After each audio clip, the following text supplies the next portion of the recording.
Join the She Trucking Foundation today and be a part of a supportive community of women in the trucking industry. Unlock exclusive access to valuable resources, including mentorship, educational workshops, and networking opportunities. Whether you're an experienced professional or just starting your trucking journey, She Trucking is here to empower you and help you thrive. Visit www.shetrucking.com to join us and drive your trucking career to new heights.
Like this. There are cars everywhere. Bobby, you're about to get on the interstate. Oh so my slow God. the truck down. Oh God. Slow the truck down. For real, slow the truck down. Stay over here on the left, okay? Take your high side. Go up here, okay? I cannot believe I'm getting on the interstate. Accelerate. Stay on this side, accelerate. Go faster. Go faster. Faster, Bobby, faster. Crap. Look at all this traffic. There are cars everywhere. And now we're going to take it to the highest gear that you've ever been in. We're going to take it to the 10th gear. Now? Now. There we go. 10th gear, baby!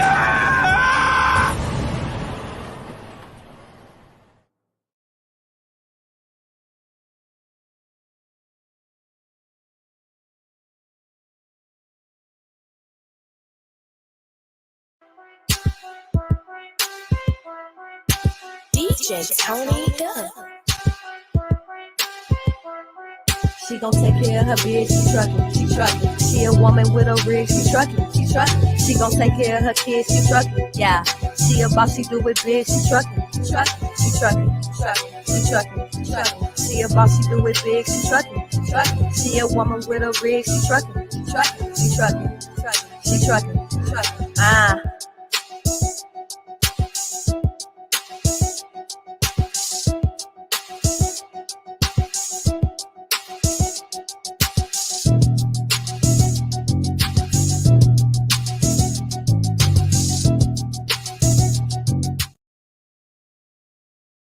Join the She Trucking Foundation today and be a part of a supportive community of women in the trucking industry.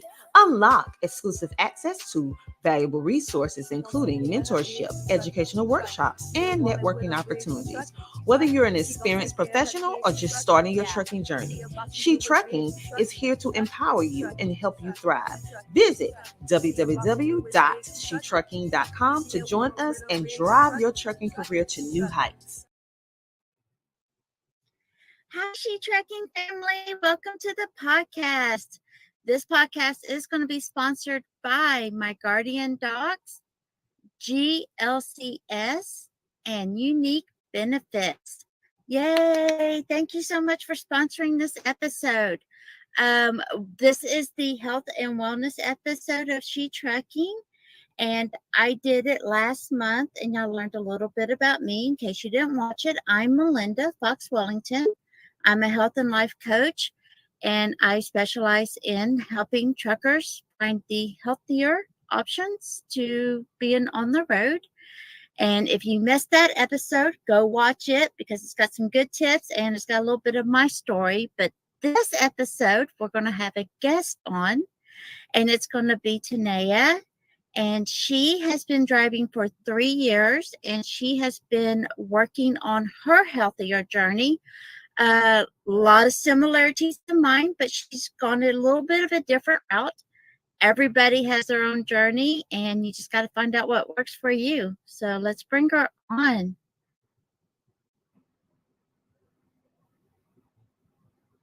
Hello, I'm so Welcome. excited to be here. I'm so glad you could join us. So, tell us a little bit about your background as a trucker. How'd you get into trucking and why? So, truck driving, actually, today is my 3rd anniversary of my very first solo run in the semi truck. Yay. Congratulations. Thank you. The trucking career path kind of evolved really quickly. It was a pandemic solution in 2020. I was in a toxic work environment at my desk job at the DA's office, and I talked to a friend who had been traveling for about 2 or 3 years and asked him, okay, do you think that I personally could do this kind of work? And he says, Tanea, you can do anything you put your mind to.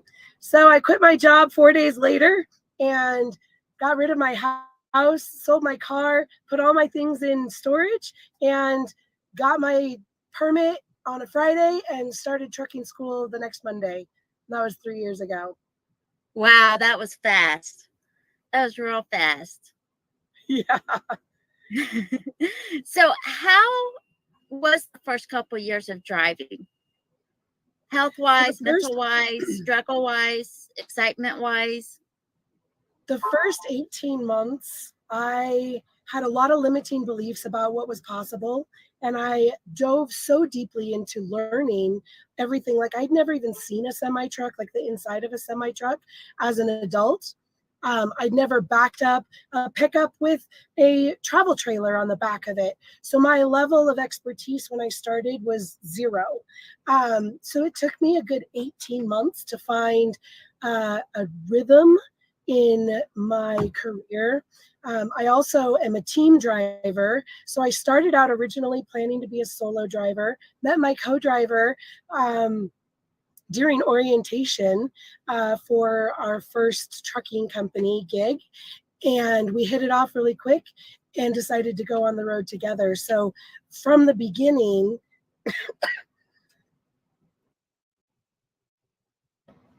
I'm still getting over a cold, so I apologize for the cough. From the beginning, we were learning how to drive teams and drive 20 plus hours a day. And that took quite a lot of getting used to. So the first 18 months of my career, I ate all the fast food. I never moved my body. My mindset was so focused on the job that I completely let myself go and did not focus any effort or energy on personal growth or mental health stability. Gratefully, I think because I was a team driver, I didn't have to, like, I wasn't alone per se. And so I think that helped with like bridging the gap of not having that loneliness while also being in the truck. But the transition to being on the road 30 days after having been home for the first 38 years of my life was hard. Oh, yes, it is. I frequently tell people all the time, you're not only learning a new skill, you're learning a new job, and you're also learning a complete lifestyle, which is causing an identity shift. So that's so many levels of just bam, bam, bam, bam, bam, until you can find your rhythm. So that's completely normal. What are some, if you don't mind sharing, the health issues that you started finding until you realized, oh my gosh, I got to do some changes? And how did that transition happen with you, where you were at your worst to where you realized you needed to do something? So in March so it was like around the 18-month mark, I was diagnosed with prediabetes, and I was having a really, really hard time getting in and out of the truck. My hip mobility was so severely compromised because 20 plus hours a day, I was not bearing weight on my body. And I'm already a bigger bodied human. And so the stress on my low back and my hips was pretty substantial. And the idea of walking around my truck an extra few times made me want to vomit. I just didn't like want to walk in the elements, and I didn't want to the concrete jungle is a pretty rough transition from where I came from in my life. So I just got super depressed and was really sad about all of the things.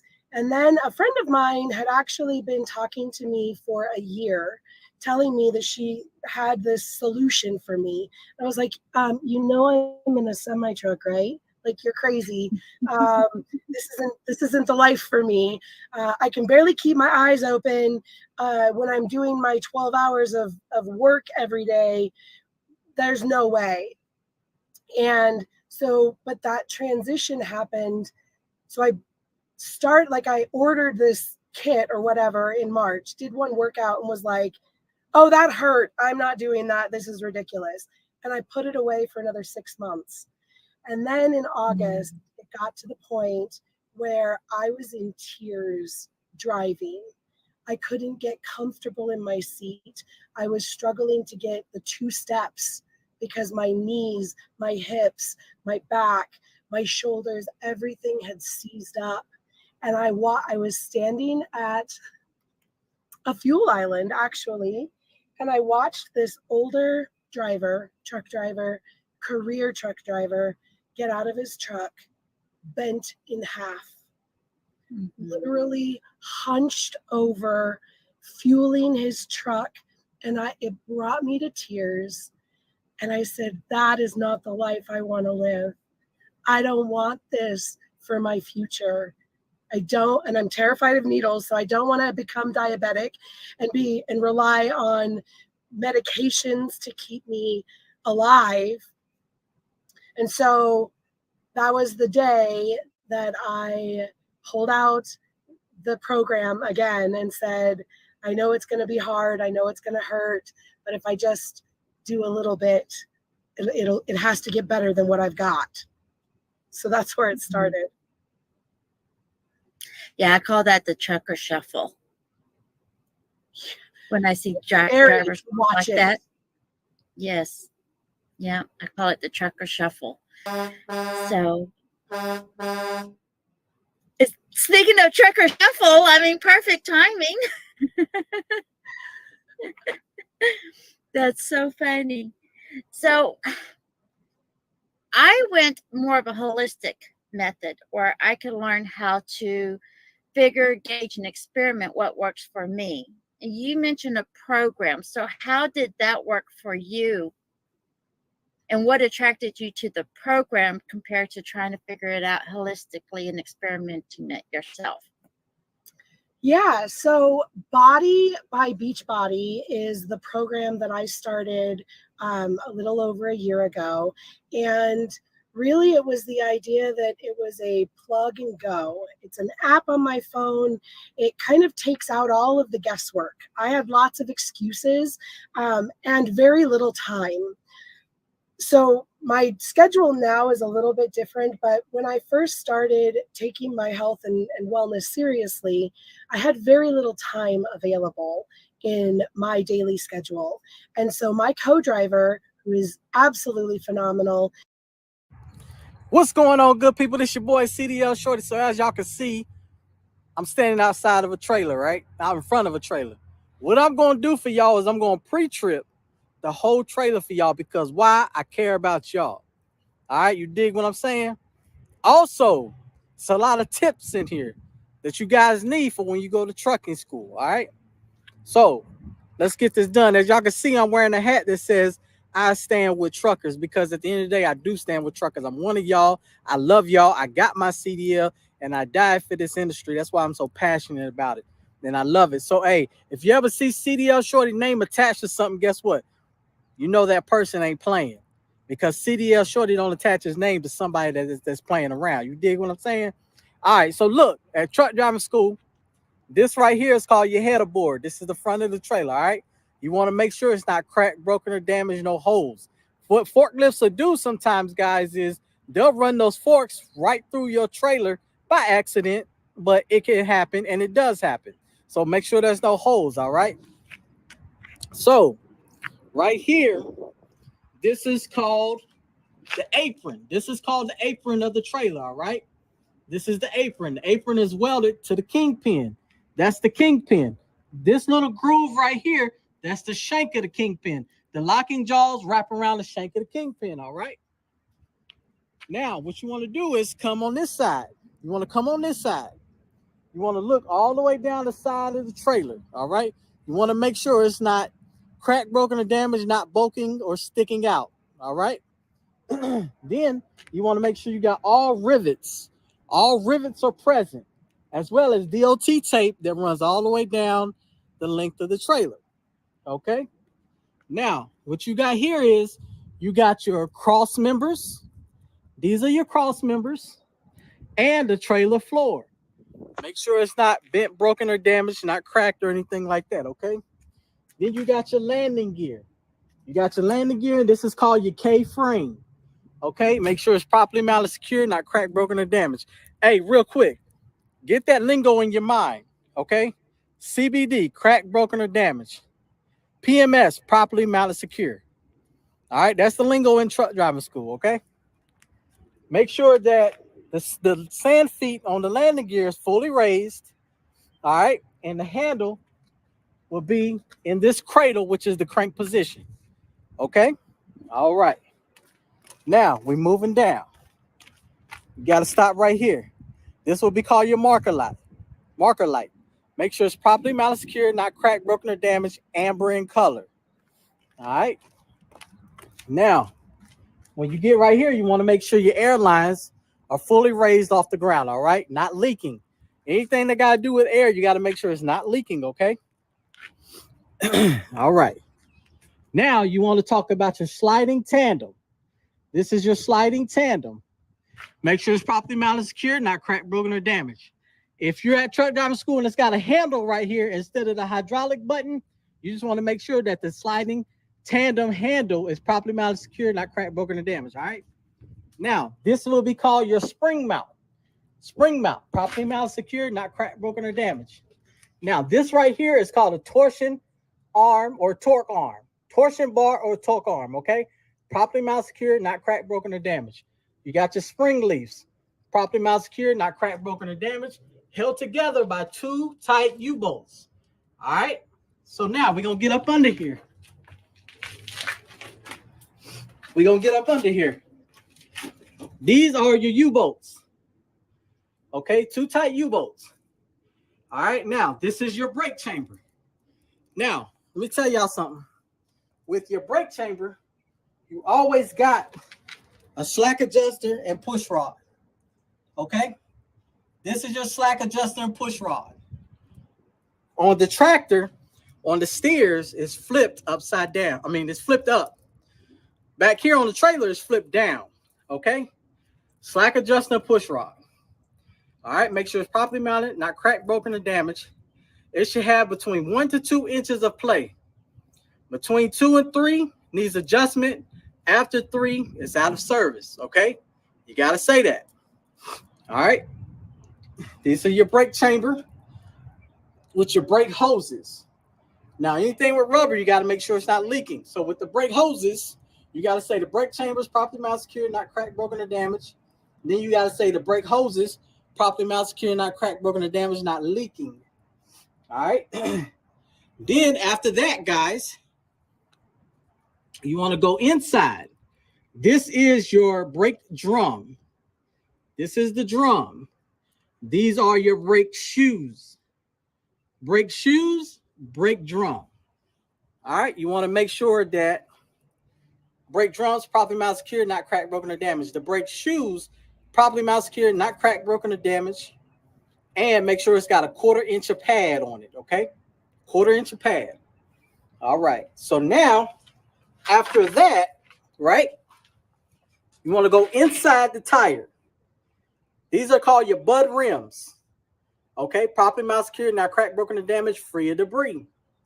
All right. Now, you want to talk about the tires. These are your trailer tires.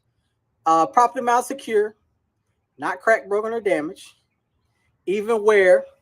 And the tread depth on the tires must be 230 seconds. On the steers up there on your tractor, it's 430 seconds. You always want more cushion on your tractor steers.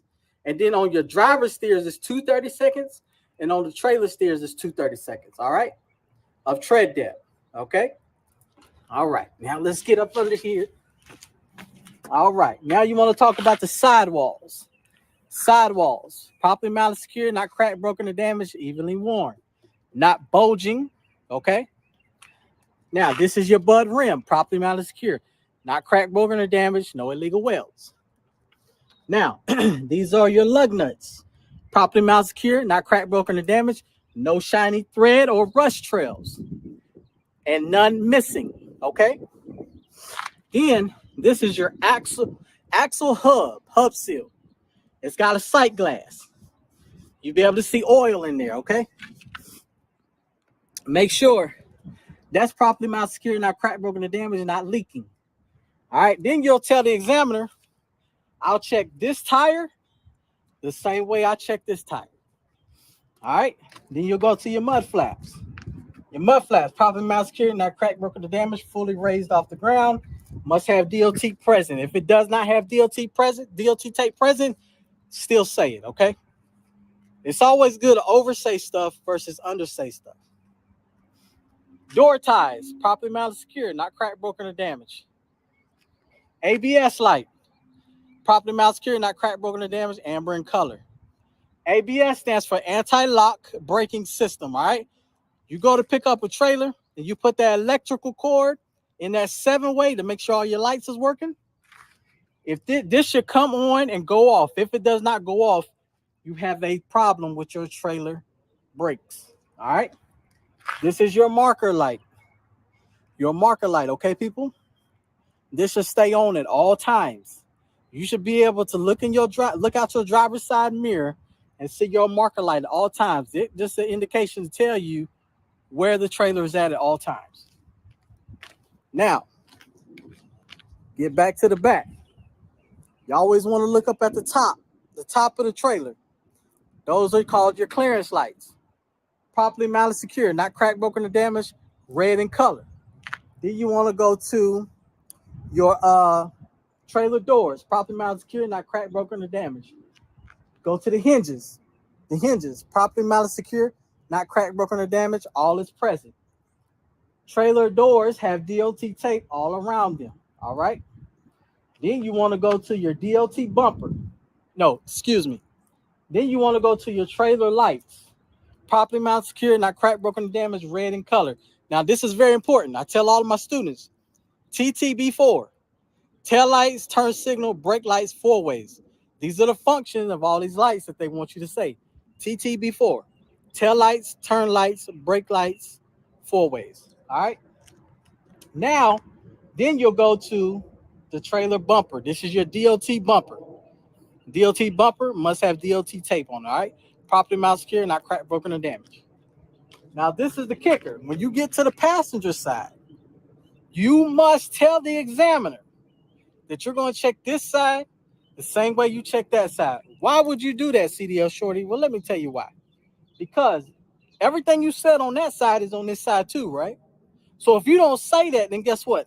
You miss all those points that you should have said, that you got from that side, that you get from this side. So you got to say that, okay? Now, after that, you'll get in your cab or your truck. You'll do your in-cab inspection. You do your lab test, leaks, alarms, and buttons. Then after that, guess what? You'll be on to your maneuvers. Then you'll be on to your road test, right? And then you'll be on your way to freedom, the road to freedom and success with getting your CDL. All right. I love you guys. I care about you. Hey, pick a truck driving school that's going to go above and beyond. Somebody that's got some extra outside of their curriculum, because most of these truck driving schools only give you pre-trip, they only give you maneuvers, and they only give you the road test. And that's it. They give you a kick in the butt and send you up the road. But make sure you have somebody that's going to teach you the industry, teach you how to fill up the truck properly, teach you how to, or teach you what the showers look like, get you one of them Loves cards or them pilot cards and show you how to activate it. You know, just show you the ropes of the industry, show you, take the truck and trailer on a scale and show you, you know, what it is and what you need to look for as far as the weights. Get you somebody that's going to show you how to slide the tandems, all that stuff. If you go to a trucking school and you ask them this stuff and they say, oh, you'll learn all that on the road, guess what? They don't care about you and they just taking your money. Why not go above and beyond for the student? Start putting these trucking companies and these trucking schools on notice, man. Y'all don't have to spend y'all money with them. They are nothing without you. So make sure they go above and beyond for you. All right? Hey, man, I love y'all. And as always, thank y'all for trucking with me.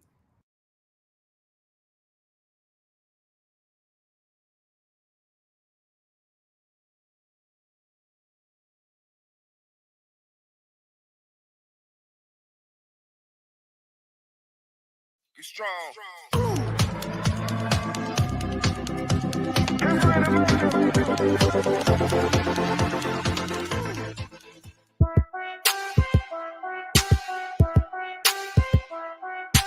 DJ Tony Dunn. She gon' take care of her bitch, she truckin'. She a woman with a rig, she truckin'. She gon' take care of her kids, she truckin'. Yeah, she a boss, she do it big, she truckin'. She truckin'. She a boss, she do it big, she truckin'. She a woman with a rig, she truckin'. She truckin'. Ah.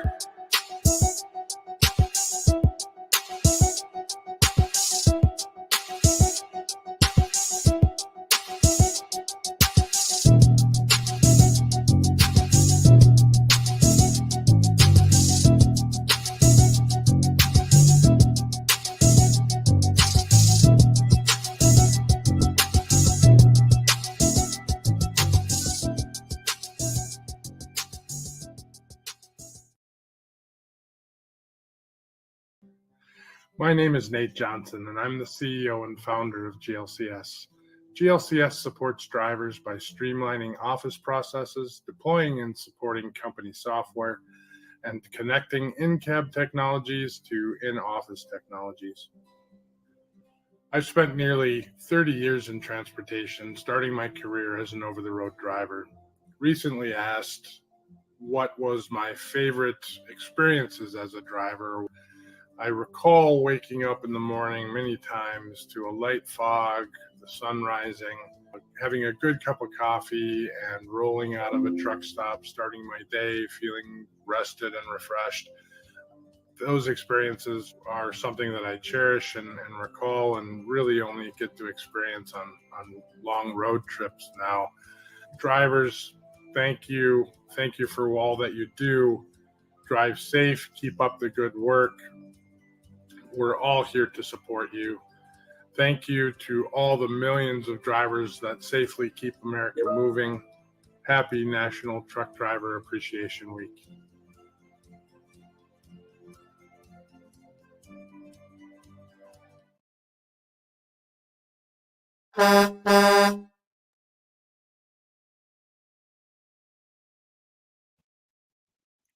Welcome to the She Trucking Podcast. My name is Cindy Tunstall and I'm your host, and we have a great show for you today. My show is called Enjoying Life OTR. I care a lot about work-life balance, and I really want to do things that are going to help us to stay focused on the work, but also get rested and refreshed in our downtime as well. You know, I drive a 26-foot box truck, and I'm an OTR driver. I have my own authority. I have since the very beginning. I'm still a new baby in the trucking industry. I've only been driving for about 2.5 years, but I love this industry. You know, I love to travel. I love to get outside the truck and explore the places that I'm visiting, and it's a challenge. You know, we always have to struggles about truck parking and trying to find, our hours of service and, just being exhausted when we get done with our long drive. But, we need to have a life outside the truck too. So I really care about those things and creating work-life balance. And for me, it's all about, maintaining my business in a way that I can still not be too stressed out, not be too overwhelmed with the business of trucking, where I just can't function for my family and my friends and my downtime when I'm not driving. So I care a lot about work-life balance, and I want to be able to provide drivers with fun things to do outside the truck and make it streamlined and more easy. I have a Facebook community that's called Enjoying Life OTR. I also have I have a website where we'll be posting pictures and things that we've been able to do while we're on our downtime. I understand that it's a challenge to get outside the truck. There's the truck parking is a challenge. Like I'm in Chicago right now, and I did a lot of research trying to find some fun things to do this weekend, but decided to do laundry and get caught up on some bills. And we need to do that sometimes, but every once in a while we find ways to make it work, and we get outside the truck and do something fun. Yesterday morning, I just popped in Google search and I said, park near me. And I found a park that was right by me. And there was a little truck stop right there. And I had to walk about half a mile. And I got to see this beautiful, gorgeous lake. There was these beautiful ducks were flying in there. And, I just sat there. That video with those leaves, that was on my stop yesterday. So I spent a couple hours there. I was on my 34, so I was on personal conveyance, and I just wanted to spend some time outside the truck. And when I got to hike around this beautiful lake, and I just had a great time, and it was really refreshing for my soul. 'Cause, I've been running hard the last 6 days, and I was worn out, and I just needed to spend some time outside the truck. It was starting to feel a little bit more like a prison than work. So I was really happy to get to see those sights. That was the first day of fall, and I got to see those beautiful leaves and lights catching through there. So it was a lot of fun. Anyway, those are things that I care about. And I also care about the business of trucking. I love this industry. I love negotiating freight rates, and I love studying the different markets, because that has a direct impact on, how well I'm providing for me and my family. So I care about the business of trucking as well. I self-dispatch, so I am constantly on the phone and wheeling and dealing and trying to find the best places for me to go next. And I love all of that. I love the freedom of being able to pick where I'm going to go next. Freight rates are pretty rough right now. And a lot of truckers are struggling, even company drivers. I mean, I see even in our community that their driver will post that, they're getting a pay cut, and they're wondering if they should leave that company or go somewhere else. And a lot of drivers are really struggling. So I think more than ever, we need to be really intentional about self-care. We need to be really intentional about ways that we manage our stress. We need to be really intentional about taking care of our bodies. Because all of these stressors that we have in our job, because the job itself, just driving a big rig down the road, is very stressful, and dealing with traffic and schedules and deadlines and docking and, four-wheelers, all that stuff. So we want to be really intentional to take care of ourselves when we can, and do some good self-care. We have a really great show today. I'm going to introduce our guest to you in just a few minutes, but I want to tell you a little bit about what I have learned from her and how it has impacted me personally. Every now and then, as an owner, I have an issue that I might need some legal advice, or I need I have some questions that I need to ask somebody, and I just don't know where to turn. I often think about, I'm watching a movie sometimes, and I watch this family, they're rich and they've got a family lawyer that they're going to call when they have a question about this contract, or, they're having an issue with the IRS, and, somebody's, suing them. They call the family attorney. They just hop on the phone and they call that person. And I always kind of laugh about that. I'm like, that must be nice to be able to just pick up the phone and call your family attorney. For me, when I'm having a struggle with a question like that legally, or I will sometimes, get on my Facebook community, or I chat with my social media, and I'll say, hey, anybody know a lawyer, because I have a question and I just want to run this by him. It's just going to take a few minutes. And, somebody, never fails. Somebody will say, well, I didn't go to law school, but, I took a contracting class. Maybe I could answer your question. And, so I get somebody that's trying to help me, but it's really not legal advice that I wanted. So one thing I love about Sue, our guest today, she has a program that's going to be able to help us to have legal counsel that's available while we're on the road, even if we're not trucking. Like there's some, I'm 57 years old and I've got some financial things that I need to get in order. And it's just a lot of questions that I have that are beyond my skill set. So I'm going to bring on our guest, Sue Adams. She's with Legal Shield. Sue, welcome to the show. We're really excited to have you here. And we can't wait for you to share the things that you have about the products that you're offering our community. Sue, welcome to the show. I'd love for you to tell everybody how you got connected with. Thank you so much, Cindy. I'm happy to be here. Sheree and I, so my husband and I, since 2016, we sold everything and we began full-time RVing, and we haven't looked back and have no intentions of quitting anytime soon. So back in about 3 years ago, we were coming back to Michigan, which is where we're from. We're here typically in the summer to see our kids. And I said to my husband, you know what? Let's stop in Chattanooga for a couple nights. There's this amazing young woman, Sheree, who has She Trucking, and I showed him the Facebook. I said, I just need to meet her. So we had been communicating, and so we met. And she took me on a tour of her training facility, her truck driving school in Chattanooga, and took me around town, and we went to lunch and just had a great time. So that's how we met.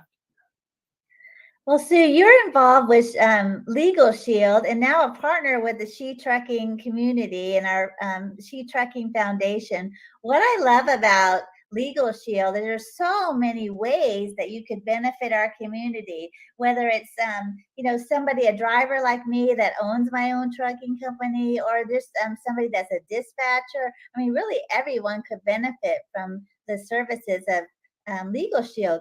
Would you mind giving us a little bit of an overview about Legal Shield and maybe tell us how you, started working with this company and why it's important to you personally? Oh my God, yes. So we have been, my husband and I, with the company with Legal Shield since 2005. And before that, we were in a traditional brick and mortar auto body business with 30 employees, doing the Google decision thing. Well, we didn't have Google back then. That was over 20 years ago. So I guess we were just doing the guess and hoping it worked. Well, it doesn't work. We ended up, so we were refinancing our commercial property, which included some environmental challenges with our building.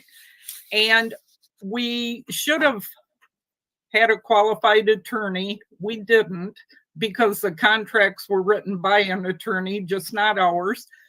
And we ultimately ended up filing personal bankruptcy due to our decisions. So that was the first. And then my dad passed away years ago without a will. And he had a massive coronary, 58 years old. He figured he was going to live forever because he was healthy. And he didn't have a will. And my mom and him were married for years. Everything was joint, but she still had to jump a lot of hoops to get some things straightened out. Had he had estate planning done, that wouldn't have happened. And being a full-time RVer, we are 65 foot long with the vehicle we pull. And I have a huge respect for truckers. I mean, we get cut off all the time. And just the little bit we drive, the miles, we don't drive anything like truckers do. So I imagine what they go through. And if they're in an accident and it's a tragic accident, that's not a good thing. And when I learned about Legal Shield, one of the plans, I could go, we have commercial driver legal plans. So we take care of things from the from just small things to tragic things. So with the commercial driver legal plan, you have a transportation law firm. So you call one law firm in one state, and they connect you with a law firm across the United States, wherever you got a citation. So, and I'm going to read some things just so I don't miss any, because when you and I were talking, you said they were important. So if you before you share those things, let me make sure I'm understanding about the service that you offer. Okay. I have a question already, and then Okay. let me interrupt you too. Okay, so how does this work for, like, if there were, somebody that like me, a truck driver, I own my own trucking company, and how does the services work? It's like a monthly fee, or is it just a one-time thing that I pay as I use, or how is it set up to make it affordable? I know you said it was a more affordable option. How does that work? How it works, great question. It is a month-to-month service. So all we sell is service. And you call the provider law firm, you pay once a month. And for the commercial driver legal plan, we have two plans. One runs $1.08 a day, so $32.95, and the other one runs $1.48, which is $44.95. So it depends on your needs, and that's why I always ask people. The website is going across the bottom, but I always ask people, my contact information is on every page of that website. Please do not hesitate to reach out and ask questions. Well, Sue, tell our audience a little bit about, we have truck drivers in here, we have dispatchers, we have brokers, we have recruiters. Our audience is a wide range of people in the field. Tell us a little bit about this commercial driver legal plan and what kind of benefits this will offer for the drivers. So we have from trivial to the traumatic. So we have tragic accident. So if you're in a tragic accident and you get charged with manslaughter and voluntary manslaughter, you have coverage. You have a law firm for that. You have moving violations. You just snap a picture of the violation, upload it through your app. We all have apps, and it goes to the law firm, and they contact you. That's awesome. Those moving violations really affect our insurance. So whenever we get a moving violation, we want to do everything we can to keep that off our record and keep a clean driving record. So that in itself is a huge benefit. Your insurance and your livelihood, because with the moving violations, the points, and they cover the DOT and non-moving violations. So some of those are for logbook, over height, hazardous material, equipment violations, over length, over width, overweight, load spillage, permit violations, no medical card, no insurance, no motor carrier authority. So, I mean, it pretty much, you have CSA consultation, just through the commercial driver, and then you have some family coverage there as well. Because that's pretty incredible. A lot of services that they offer available to drivers, and I would imagine this would really lower our stress when we're having a challenge. Mm-hmm. Yes, because when you're on the road, you're being taken care of. How it works, it's through collective buying power. So everybody pays, and the attorneys, they are paid in advance. So they're there to serve you, not bill you. I love that. So it really is like that, like I described in that movie, where they just call their attorney and they can handle it. We would have our own attorney. It's very reasonable. I mean, for just a little over $30 a month, we could have, you know, I don't have to be calling somebody on Facebook that says they took a contract law class one day and not even an attorney. I can talk to a real attorney to handle my issues. So what about with contracts and things like that? You know, that you would be able to help like read over those contracts and things. Is that services available for? Yes, you have contract and document review. So we have the commercial driver legal plan. So that's for you and your truck, and then some family coverage. We have we actually have 3 small business plans for just the business.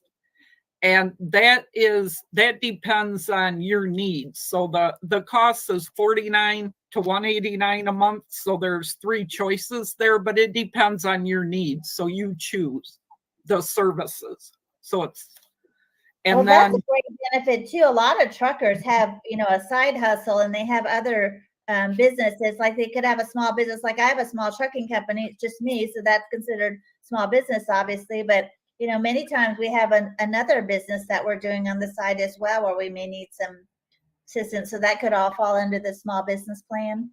Yes. In your case, Cindy, since you're the only owner, you could actually do the family legal plan, which covers you personally, with the home-based business supplement, which covers your business. Okay, I see. There's a lot of overlap on some of these. So it's really helpful, Sue. I think that you're available to answer questions because I would assume that everybody's situation is a little bit different and they may need some help deciding which of these plans are a good fit for them. Is that something that you can help with? Absolutely. Absolutely. Because not everyone's situation is the same. And I would rather have a consultation with someone so they don't overbuy and get what they need. Yeah, that's good. Now I see on the screen there that it was 5 reasons to make a will. You know, Sue, I'm 57 years old. So when you told the story about your father, I was like, it really kind of freaks me out. I don't have a will and I don't have a lot of assets, but I do have a few things, and I don't have like a medical directive or anything. Are those services that will be fitting under the Legal Shield? And what kind of plan would you recommend for doing those types of things? That you would be able to get under the family plan and the commercial driver plan, depending on which one you and your spouse or significant other, if you're in the same household, are covered, and you would get the will, the medical directive, and the financial power of attorney, and you can update it once a year for free. So if somebody aggravates you, you want to cut them out of the will, you just make a phone call. I'm cutting you out of the will. I do. Truck drivers have one of the most important jobs in America today. Why are there so many trucks on the road? Because almost everything we wear, eat, or use is delivered by a truck driver. The Legal Shield Commercial Drivers Legal CDL plan was developed to help commercial drivers by providing access to a lawyer for your most common legal needs. Let's face it, you're a professional driver, but you can't know every state, county, municipality, or federal law and regulation. For about $1 a day, you'll have access to a law firm in your corner to help keep your CDL record clean and your CSA points low. Being a commercial driver comes with unique responsibilities. Access to legal services is more important than ever to keep you on the road and protect your bottom line. As a Legal Shield CDL plan member, you're entitled to defense for alleged violations on charges related to logbook, over length, overweight, over height, over width, no medical card, no motor carrier authority, load spillage, radar detector, hazardous material, expired inspection sticker, equipment violations, no placard, no insurance, and permit violations. Because we know how important your CDL is, we cover you in your personal vehicle too. Don't wait. Enroll today and have peace of mind, knowing you have access to legal services just a phone call away.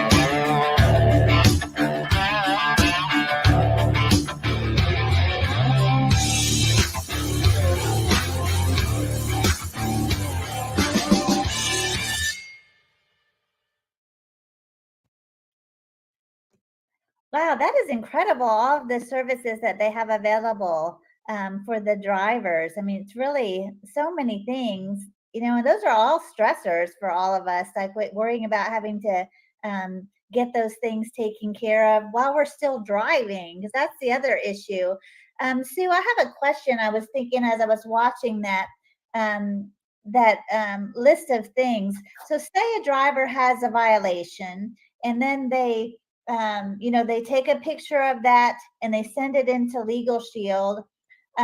Will they have to go to court, or how does that work? What will be the role that the driver plays, and what will be the role that the attorney plays in getting those violations taken off when they're, coming up against a deadline to get those things resolved?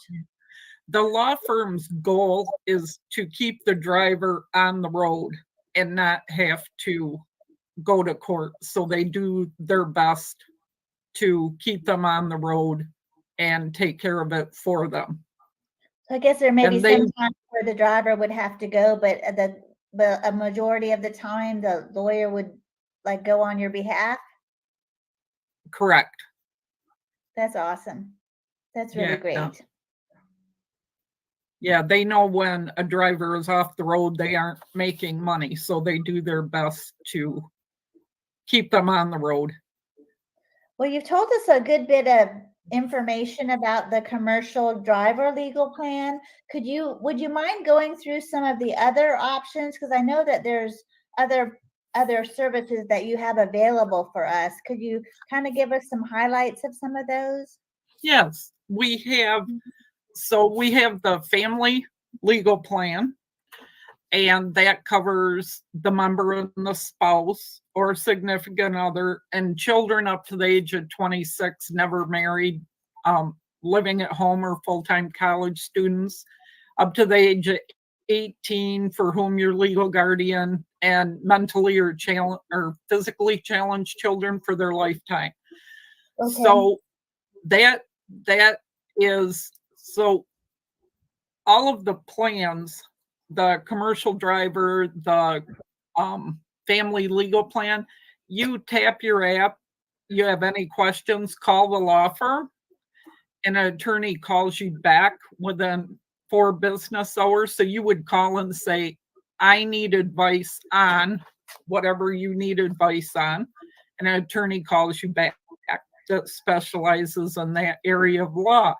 Contract document review. They will look at your contracts and documents. Since now, I don't sign a contract without having the law firm look at it. Just again, because another attorney wrote it, it wasn't mine. Yeah. And then you have the 24/7 emergency coverage. So that is if you're in an auto accident, if you're pulled over, feel uncomfortable, you can actually tap that and call the law firm, and they send them home with cell phones to direct. And we always say, be polite, and just say, I'd like to call my attorney. And you get the will, the medical directive, healthcare power of attorney. You can update it once a year for free.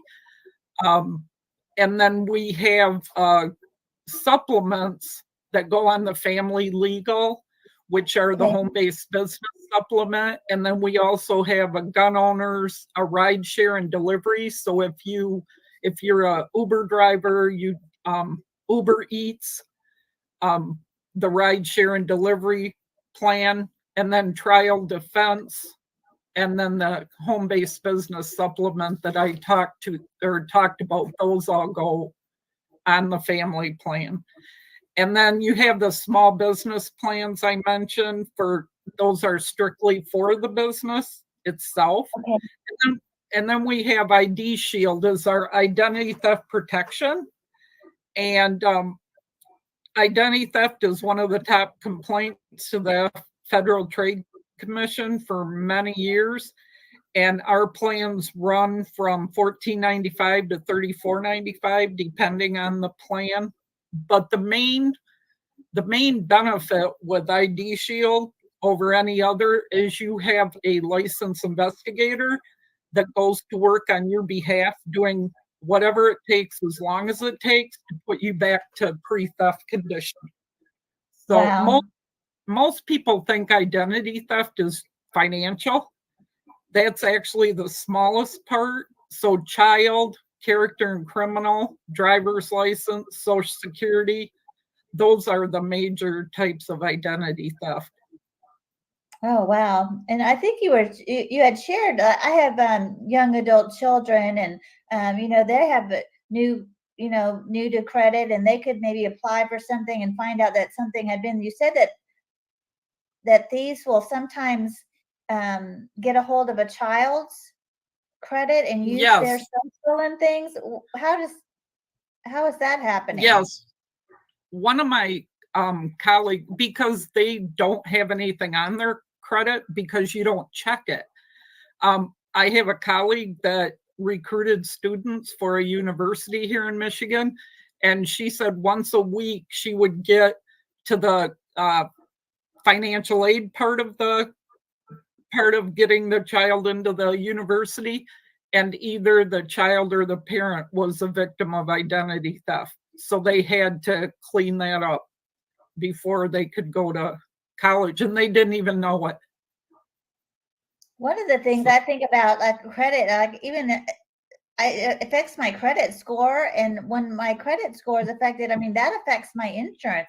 I mean, it could literally make a difference whether I could get commercial insurance for my vehicle. I mean, when you have those things going on, I mean, it's very troubling how far that is. I mean, we think about, going to buy a truck, obviously it would affect you, but even my insurance is dependent on me having a good credit score. I mean, it's very far reaching how this could impact me professionally and personally. Yeah, and if somebody commits a crime in your name, again, that can show up down the road. You don't even know it until you try to renew something. Yeah, that's crazy. Well, Sue, I'm curious about the procedure. Like if I decided that I wanted to have Legal Shield do a will for me, how does that work? Like, do I meet with somebody in person, or we do Zoom meetings, or how does the procedure work for doing things like that? We have a few options now. I have to tell you, in 2005, when I started with Legal Shield, we had black and white brochures. Now they've come a long way. So now you have a couple of options. You can do it right from your cell phone, and it's saved from the app, and it saves. So if you want to go out and come back in, if you don't want to do it from your phone, the law firm will send you a will form that's fillable. And then I also have some that I send people in a PDF if they want to do it that way. And you call the law firm with any questions, and they direct you.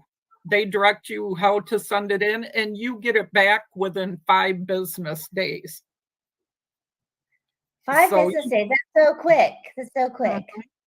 You get it back within 5 business days to look at it and make sure everything's correct if you need any changes. Yeah. Well, I appreciate this, Sue. We're going to go to a commercial in just 1 second, and I want to give our audience an opportunity to ask you any questions that they may have. And so we'll come back to that in just a minute in case somebody has some specific questions that you could answer for them, maybe about the plans that you offer, or maybe even a specific legal issue that they're having. Like you could maybe give them an idea about which one of the plans would be a best fit for them. Does that sound okay? That sounds great. Okay, that sounds good. Thank you. Just looking through the comments here and see if we have some questions already for you.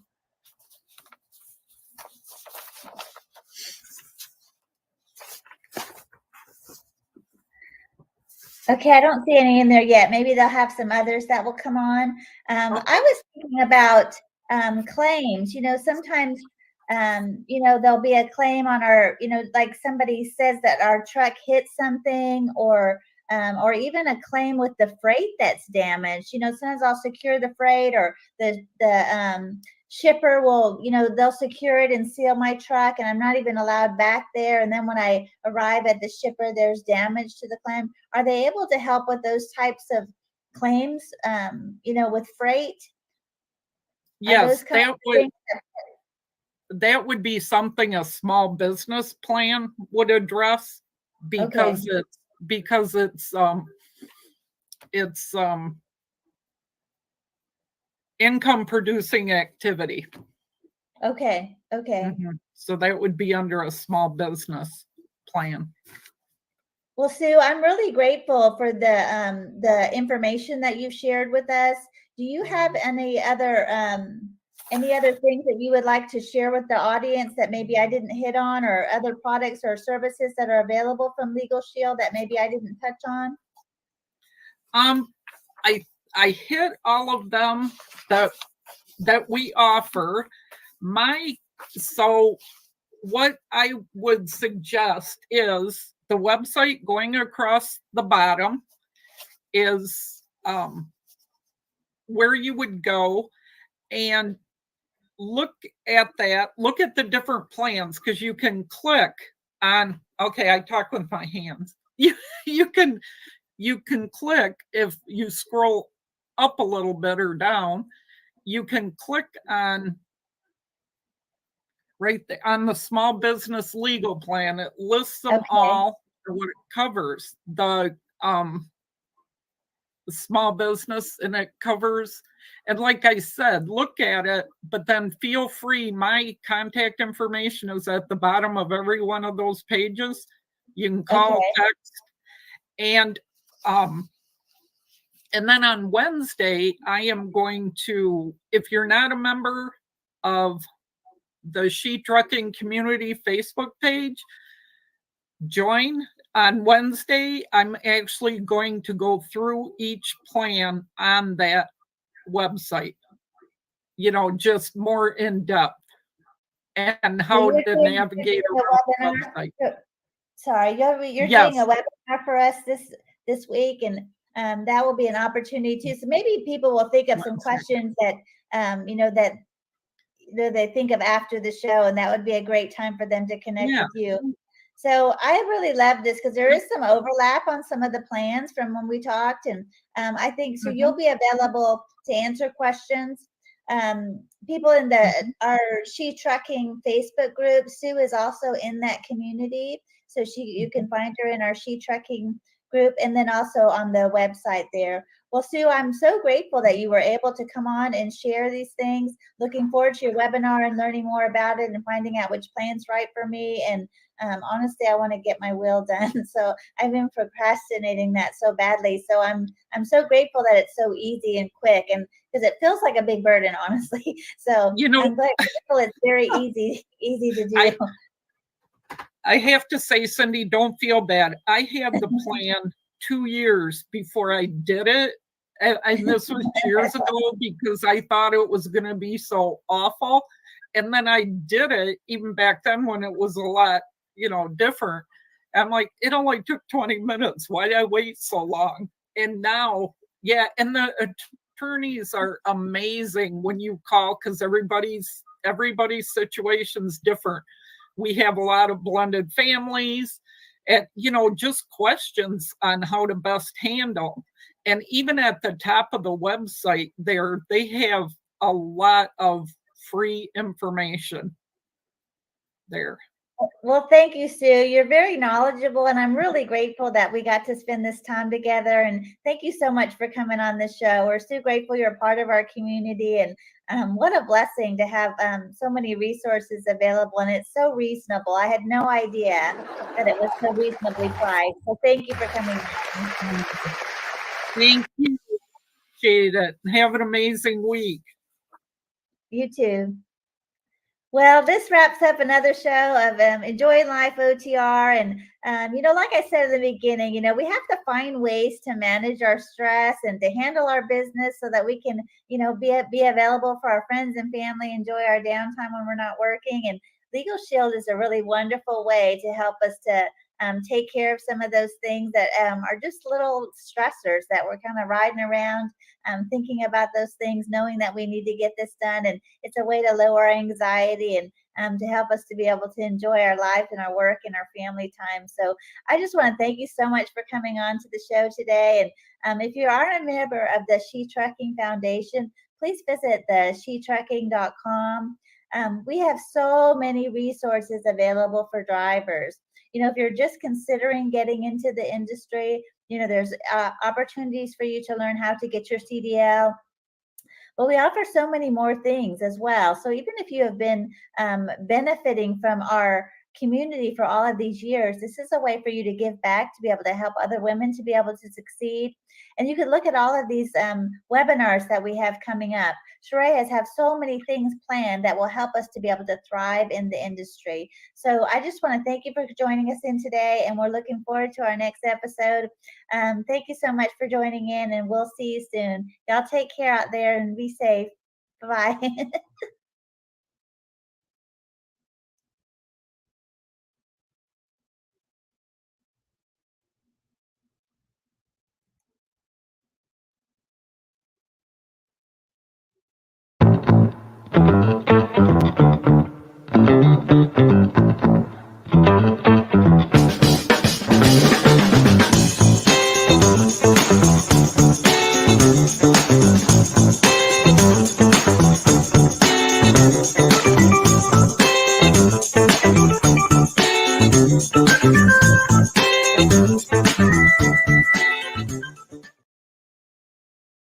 Listen, if anybody's interested in getting into podcasting, grab this book.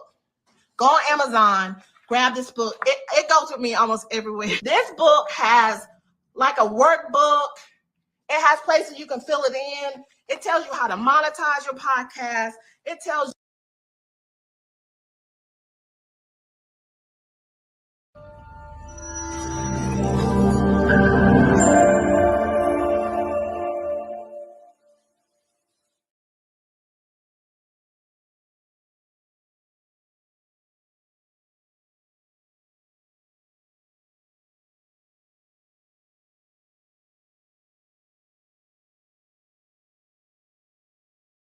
Be strong.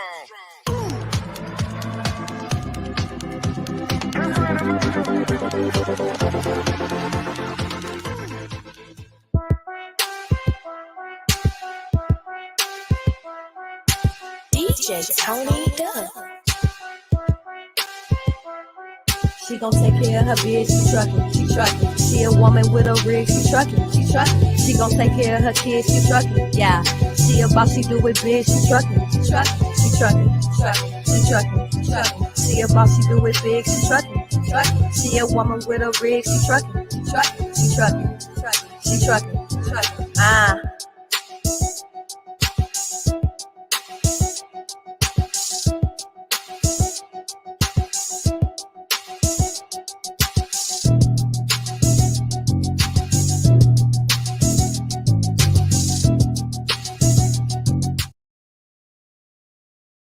Join the She Trucking Foundation today and be a part of a supportive community of women in the trucking industry. Unlock exclusive access to valuable resources, including mentorship, educational workshops, and networking opportunities.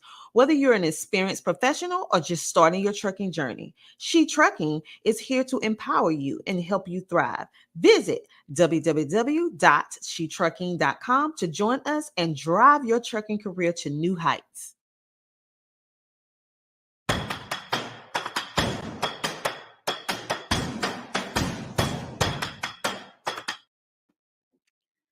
Welcome to the She Trucking Podcast. My name is Cindy Tunstall, and I'm your host of the Enjoying Life OTR episode. We have a fabulous show for you today. I can't wait for you to meet our guests. But before we do that, I have to tell y'all, I'm a part of the She Trucking Foundation, and look what I got in the mail. My She Trucking Driver Appreciation gift box. And I'm so excited. I've been waiting to this day to open it. It feels like Christmas. I've been trying to cheat and shake it and see what's in there. I've been looking at everybody else's gift boxes that what they've been in packaging. I noticed they're all a little bit different. So I'm like, I want to show y'all what I got. Okay, I got a She Trucking Foundation. It's our goal to complete a mission to inspire, empower, and offer transportation scholarships to help the great members like you. Each donation that we receive will be used to change lives each year. So if y'all are not a member of the She Trucking Foundation, I encourage you to join up, because not only do you get to support other women who are coming into the industry, but you also get to be a part of change. You get to give your feedback about the things that are happening out there. And the part I love being a part of it is I get to network with other great women who are doing this work and thriving in the industry. So it's so inspiring to get to be around other people. So love that. Okay, let me see what else I got in here. See if I can hold this up and show y'all. Look at all this stuff. I mean, oh my gosh. I mean, I love this. Okay, I got Transfix sent me little sleeves. I think these are sleeves for protect your arm from the sun. Y'all, my left arm, I use sunscreen and I still get so dark. So I'm super excited about that. Oh, what is this? Oh, look at this. She Trucking. Oh, it's a tote bag. Y'all, I need this in the truck. I'm so excited about this. I feel like I always need little things to get organized. Oh, look at these torn pages. I love these. These are little beads that are made out of paper. I could use these to hang in my truck. Look at Landstar getting a little calculator. I always need that. Oh, look at some little self-care items, some chapstick and some lotion. Y'all, there is so much stuff in here. This is crazy. Oh, look at stainless steel tumbler. Love that. Oh, look at this. truckingparkingclub.com. Okay, y'all, OTR, if y'all are not on this website, you have to get this app. This is so incredible. You can put your location in there and they will find available parking for you. If you're driving down the road and you can't have time to search and you know it's getting late and you're hitting the wall, when you hit those miles and you're like looking at the clock, I'm out of time, you can call them. They will help find and set you up a reservation without you even having to pull the truck over, and you could do it safely. It's so great. So y'all do this. Truckparkingclub.com. This is incredible. I mean, seriously, I don't know how they thought of this, but it's beautiful. And it's not always just like the big, huge places. Sometimes it'll be some little random truck stop that's just a little small thing, and there's only a few spaces in there, and there's room for you. So I know truck parking is always an issue. It is for me too, and I'm even in a box truck. So, oh wow, look at these gloves. How cute are they? Got a little pink. I like black gloves because they get filthy. So, but I like that little pink on there. Got a little She Trucking. Oh wow, what is this? Always wear your seatbelt. Our roads safely. Share the road safely.gov. Ah, look at that. Cute. What is this? So many goodies. Clean water, clear choice. The City of Chattanooga Water Quality Program. Nice. Love that. Markers. Oh my gosh. Look at these snacks. Y'all, I know I need some snacks on set. Look at this hat. National Truck Driver Appreciation Week. I got a cap. I don't wear sunglasses. I wear caps when I'm driving. I got a t-shirt. Oh, love that. Seriously, y'all, this is crazy good. Where you go, best pass, like that. Oh, what is this? Okay, little pads. We don't need that. Just in case when I'm on the road. Okay, there's more. I gotta put this down so I can get to the bottom. My trucking life journal. My parents are always saying, are you writing down all these crazy stories you're never going to remember? Some stuff happened out there. Look at that. I love that. So thoughtful. Yeah, Sheree, y'all hooked this up. What is in here? Okay, I'm sorry. It's taking so long to open. It's like when you're at a family Christmas and you're waiting on that one person. It's taking forever to open their gifts. And you want to open yours? Okay, that's what's happening right now. Okay, I'm sorry. I'm trying to go fast. Okay, so let me see what I have here. Oh, this is about the insurance health plan. What is this? Okay, insurance options. Love that. Start healthy. Let's start your health. Love that. So many goodies here. Well, I just have to say thank you, Sheree Moore, and all of our sponsors of She Trucking, all these wonderful things that you gave to express your appreciation for us. You know, She Trucking, we have so many beautiful partnerships. So I'm so very grateful. So this is so generous. I mean, it really is like Christmas, isn't it? Anyway, so if y'all aren't part of the She Trucking Foundation and She Trucking Group, I encourage you to join up because they really take care of us drivers and just do so much to take care of us. Okay, there's a bracelet in here too, and I can't find it, Sheree. Look at this cute little pin. I love that. All right, there's a She Trucking Foundation bracelet in there. Oh, I see it. Oh, here it is.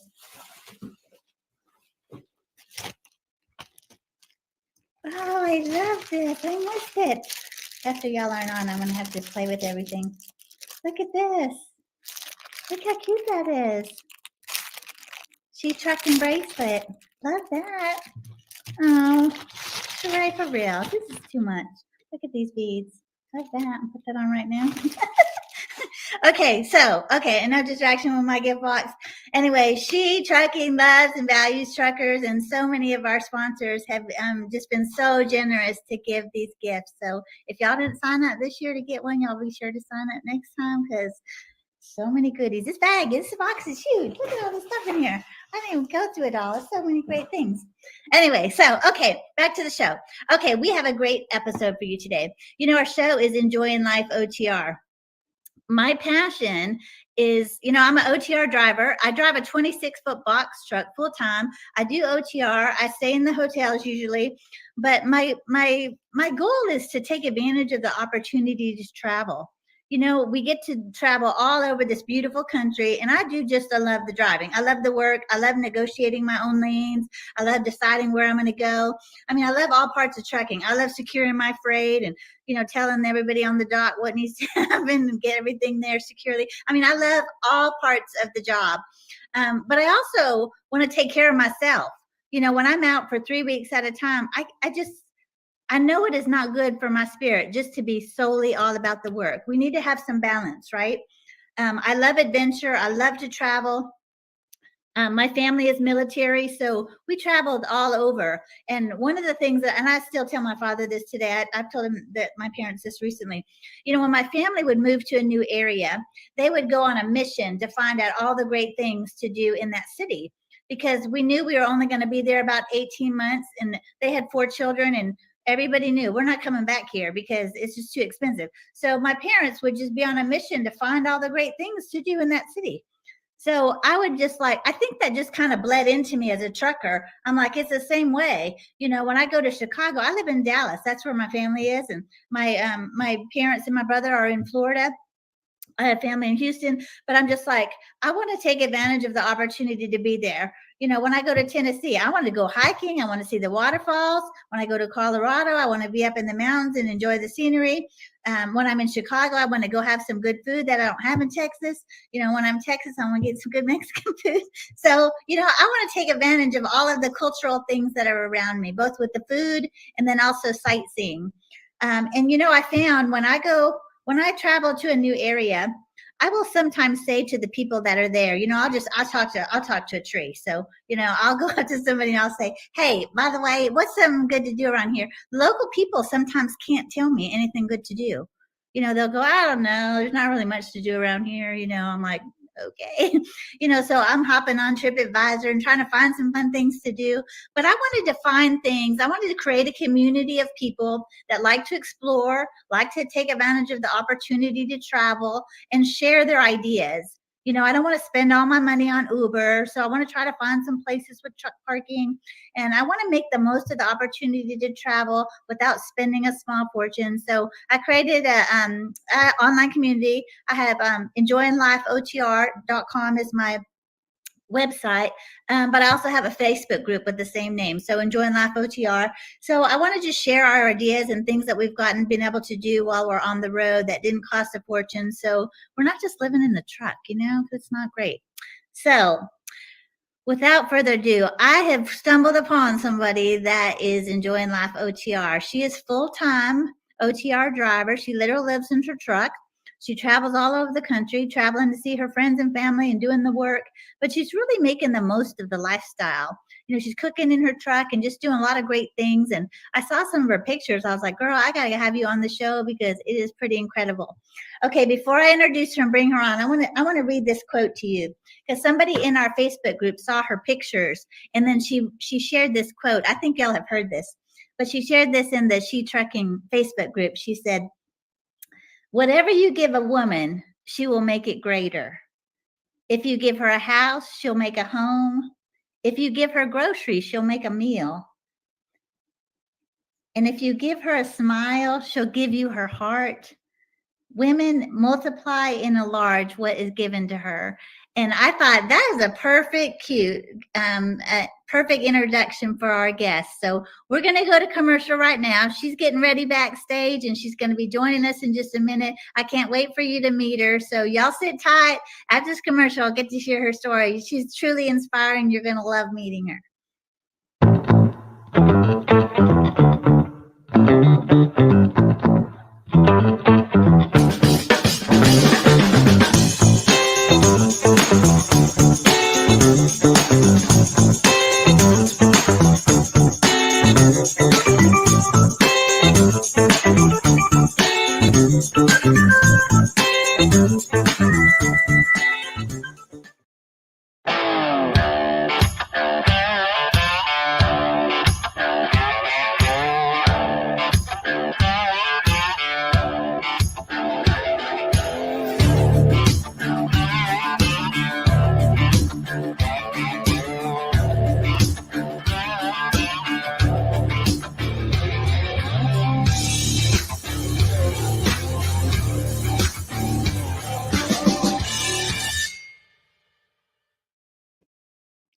Welcome back to Enjoying Life OTR and the She Trucking podcast. Today, our guest, I want to introduce you and bring her on. Her name is Dina McKinney. Welcome to the show, Dina. I'm so excited to have you. Okay. Oh, thank you for having me. Thank you. I'm so excited to be here today. We are thrilled to have you on the show. So before we get started, I know we got a picture of the back of your truck there. So that's a little inspiration and give everybody a little cue about how you're living out there because I love the way that you've designed your space. So we're going to definitely talk about that. But before we get into that, your lifestyle on the road, why don't you tell us a little bit about how you got into trucking and kind of just give everybody a little bit of an overview so they can get to know you a little bit. Oh, I'd be more than glad to.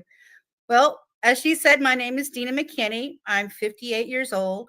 I started driving trucks when I was 52. And 52 is a little bit later in life, but sometimes you just need to get a second, third, and fourth start in life. And this was about my sixth one.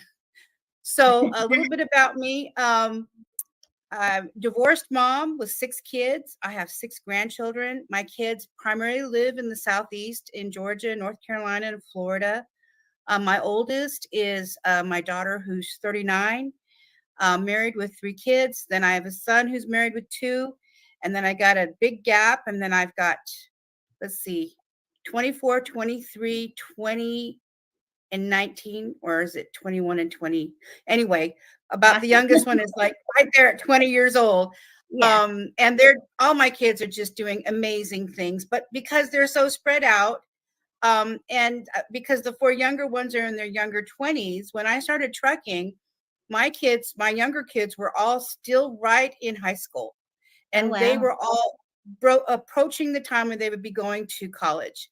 And because I was divorced, I was struggling before I became a truck driver. I was actually a full-time head cake decorator at Whole Foods Market in Napa, California.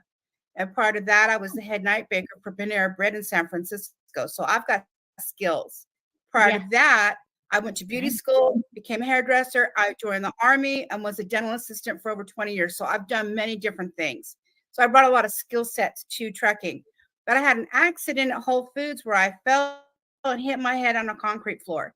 It took me months to get back on my feet. And when I did, I just couldn't stand. And, I'm over 50. I've got all these kids to support. They're getting ready to go to college, and I needed to have funds to help support them. And I got a random text message one day from CRST of all companies, which personally at this point would not recommend because it's a rough company. It's a starter company for sure. But you have to start somewhere. I did not do my due diligence. I didn't do any research. They get a text message, and quite literally 2 weeks later, I was in Los Angeles and I was in truck driving school. 2 weeks after that, I had my CDL. 2 weeks after that, I was trainer, and that was almost 6 years ago, and I have never looked back.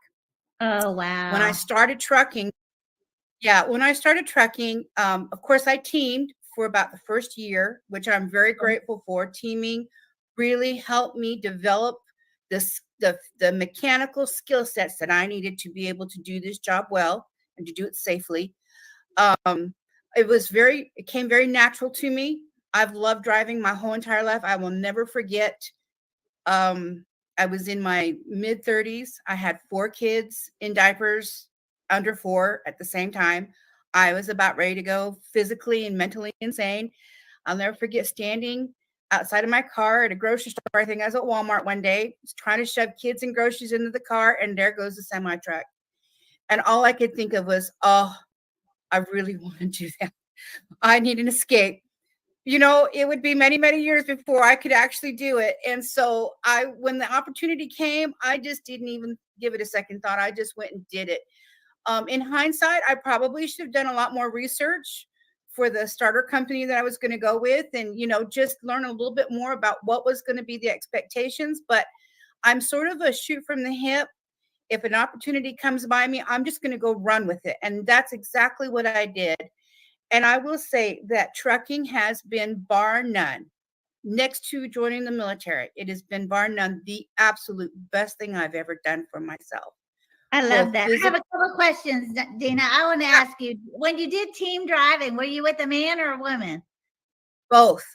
Okay, I would say, how was that? Was that difficult for you? I know some women don't want to be in the truck with a man. Honestly, I don't know if I would either. I don't want to team with anybody either, just man or woman. I think because I had been in the military, being with a man just never bothered me, and I'm a tomboy all through and through. Okay. My first co-driver actually turned out to be a felon. It's a bad story. One day I'll have to write that story. I know, right? But because of him, I ended up quitting that company after only being with him for 4 months. So I wasn't fully trained by the time I left there. I almost died. Quite honestly, I ended up avoiding a 30 truck pileup in Echo Canyon in Utah. Because I left my co-driver at a fuel stop. Did you do that on purpose? That's one cardinal rule about truck driving with a team member. Don't ever leave them at the truck stop. And I did just that very thing. But in my own defense, the man did not leave a sign that he had left the truck. And I was the first one in the store. It was 5:30 in the morning. I had to use a water hose. He left the curtain shut. I left the truck running.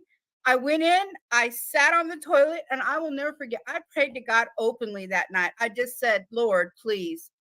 I hadn't been able to stop since 5:30 early. I was over my clock. I was busting everything up. We'd had a shutdown. We had a really horrible snowstorm that night. It was a 10-speed manual that I'm driving in crappy weather on ice. We should have shut down hours earlier, but he just pushed me. So I got back in the truck. I pulled the curtain back. I saw a pile of blankets. I thought it was him. Thought I heard him groan. It was just the truck. And I took off. I didn't know until 75 miles later I left him behind. I've heard of It was others that have awesome. done that, so I don't think it's too unusual. Okay, I've got some questions for you. Okay, so now the picture that we're seeing in the back of the truck, you're a company driver, right? This is not your own rig, right? This is a company Exactly. truck. Yes, ma'am. Tell us what It is kind a of truck company you're truck. in, and tell us a little bit about how you've made it feel like home, because it's really incredible So what you've done. thank you. So this has been a long year's work in progress. I work for a company called Z Transportation out of Lincoln Park, New Jersey. I love them. I've been with them a year right now. Is my 1 year anniversary with them. When I started with them, they gave me a brand new 2023 Peterbilt 579 Ultra Loft. The Ultra Loft is the largest interior sleeper in the market today for standard cabs. It's an 80-inch sleeper. So the bottom bunk is the size of a full-size standard bed, and the top bunk is the size of a standard twin, not the skinny twin like most semi-trucks like Freightliners and Kenworths have. So the top bunk, actually, I sleep on the top bunk. Everyone's like, where do you sleep? Like out on the catwalk. I've got a hammock out there. No, I have a full-size Tempur-Pedic mattress that I squished up onto the top bunk. So curls up on the back wall like a sofa, and I sleep like a baby. And since I'm solo, I'm not driving in the middle of the night, so I'm not bouncing around. It's fabulous. I have my own ladder that is a telescoping ladder that stretches up, Yeah. and then it sinks down, and then it stores right in front of a cabinet. It's tucked behind a rubber strap, so very easy in and out. The bottom bunk, as you can see behind me there, that is the kitchen that I mounted in there. It looks complicated. It's actually pretty simple. It's this the simple aluminum shelving that you can buy at Walmart or at Home Depot that you just put together. You can adjust the shelves where you want them. I got smart and but I have a whole bunch of tools. I love woodworking and I love building things and creating things. This has been a lot of when I started out, it didn't look like this. This is what I consider my upgraded gourmet version of my kitchen. It's had many iterations in every truck I've been in, with every company that I've been in. This one particular one you're looking at and behind me, though, is the first time I've actually screwed something in.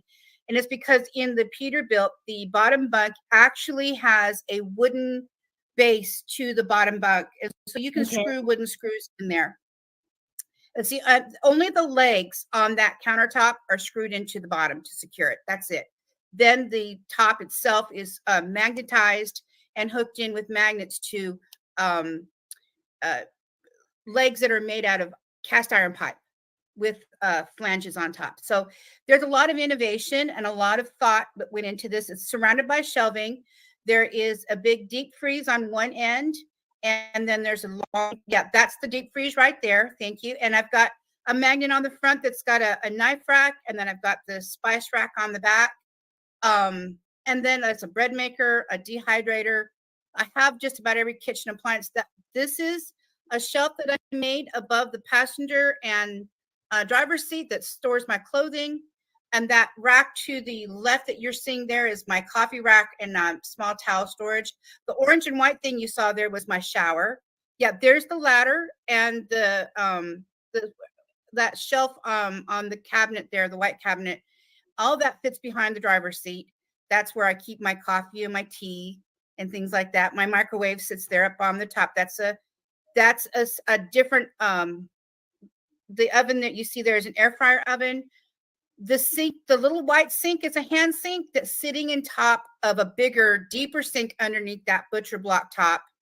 And then just storage. There's my KitchenAid mixer. Yep, there's the deeper sink. That faucet has running water. The sink drains outside, so I don't have to dump anything. I keep what a blessing to have the water in the truck. I think that's so really great. is. And I haven't said that's a Thanksgiving dinner I made several years ago, and I made it entirely from scratch in my truck. That was a different truck. Wow. But I made that. I made enough for two. Unfortunately, there was no one at the truck stop for me to share it with, so I just had a lot of leftovers that time. Okay, Dina, I have questions. I just want to make sure I didn't miss anything because I know when people in our Facebook community they saw your pictures, and I even say, I mean, nobody they could not. And even for me, I was like, okay, what does she have a super sleeper? I mean, how does she have all this stuff? So that picture that we've had behind you, that is actually the lower bunk of in the truck where the lower sleeper would be normally. Okay, because everybody was saying to go, I do not understand how she has so much space. That makes a lot of sense. Okay. The other question and to that understand, go ahead. Yeah, that's my top bunk. That's where I sleep.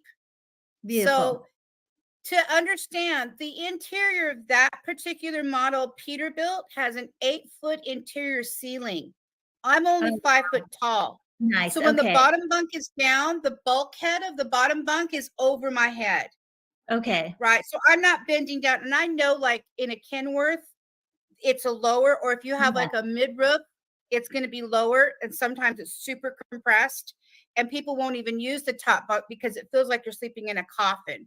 I know that this setup here is not something that everybody can do in any given truck because you really have to modify it to the truck that you are in. But I have had modified versions of this that are much smaller and much more user-friendly and less gourmet, but very, very, very user-friendly as far as being able to do basic things like washing your hands, washing dishes, taking a spit bath, cooking, things like that. And I'm in the process right now of starting my own YouTube channel. It's called The Salty Trucker, and in my own webpage called The Salty Trucker. Awesome. And within the Salty Trucker, I'll have my blog, which is Life on the Rumble Strip. I do photography, which is 5-axle photography, and then also I do all the things that I'll be teaching you how to do in the truck are called Otter Hacks. So okay, so listen, hold that thought, Dina. Just 1 second. Let me jump in here just for a minute. Okay, I want to tell our audience, I know that the drivers have questions for you. So those that are watching on the live stream, if you could shoot your questions in there and we'll try to get to those as some of them may come up just organically in our conversation. But if you have questions, try to put those in the comments and we'll try to let Dina answer some of those at the end. We're going to go to commercial in just a few minutes. And then I want to talk. I know the truckers have questions. I mean, I know about power and how you're secure and everything. We want to hear all about those things. And then I wondered if maybe too, you could be thinking about maybe some recipes or some things that you're cooking on the truck for maybe somebody that's never, consider. And I know some people, don't like the smells in the truck. I see that a lot of times. People don't want to have the smell of the food in the truck. So, we know that some people are like that, but for those people that, we in our community, especially, we have so many women that are brand new to trucking. They maybe just got their truck and they do want to make it feel a little bit more like home. So after we go to our commercial, then I want to hear a little bit about practically how you could encourage them to get started and maybe even share a recipe with us that's something that, maybe not a gourmet cook could make on the absolutely. Okay, good. Well, thank you so much. And we'll go to commercial and then we'll get back to that in just a minute and hear some more of your great ideas because it's truly inspiring what you're doing. And I know it's going to really help people to be creative and think outside the box about what's possible on the road. So I'm really grateful to get to pick your brain a little bit more. So we'll come back in just a minute because I got some more big questions for you. Okay, great. Join the She Trucking Foundation today and be a part of a supportive community of women in the trucking industry. Unlock exclusive access to valuable resources, including mentorship, educational workshops, and networking opportunities. Whether you're an experienced professional or just starting your trucking journey, She Trucking is here to empower you and help you thrive. Visit www.shetrucking.com to join us and drive your trucking career to new heights. Okay. So I have a bunch of questions. Some of these I got directly from the She Trucking community. One of them was, how are you powering all that cooking? I mean, so do you have an APU in your truck or are you using an inverter and how are you keeping everything hot or cold? So talk to us about the power and how that's working. Actually, that's a great question. Power is absolutely the beginning of any type of situation that you want to build out in your truck. I am really fortunate. In my truck, I was allowed to put in, and I bought it myself, and my company installed it for me really for nothing because they know I do this. But I have a V4 3500 watt inverter in my truck. Okay. So that when I'm buying all of my appliances, I'm making sure that my wattage on every appliance is less than half the amount of the max that my inverter can have. And later on when I do my thing. Okay, Gina, say that again for somebody that's just brand new to this and they don't know what you're talking about. Think about a brand new CDL holder, and talk to them about how that's going. Are you idling all the time? So give a real basic thing about that, because maybe somebody, brand new to this. So you might be speaking some foreign language to some of our listeners. Exactly. I apologize. You're right. So when you're wanting to power any type of appliance in your truck, most trucks that are standard company trucks are going to have about a 1500 watt inverter if you're fortunate. A 1500 watt inverter, you can use an appliance that's 200, 300, 400, about 700 watts maximum. Because once you plug that, say like that coffee pot that's right there, that coffee pot is probably about 800 watts, might be a little bit more. But when you plug it in and you use it, it's going to have a peak wattage that it's going to use. So it might go up to 1100. If you have a 1500 watt inverter, then you're not going to blow it. Basically, you're not going to trip it off. The inverter is a power unit that is going to be hardwired to your battery wall in your truck. It has heavy duty cables and it has to take a professional to install it. It is different from the type of inverter that you plug into a 12 volt. Those are very small. Those are for things like lights, powering your phones, maybe powering your laptop, but very, very, very low wattage. But when you're powering something such as an oven or a microwave or a gaming system or a television, you're going to need more power.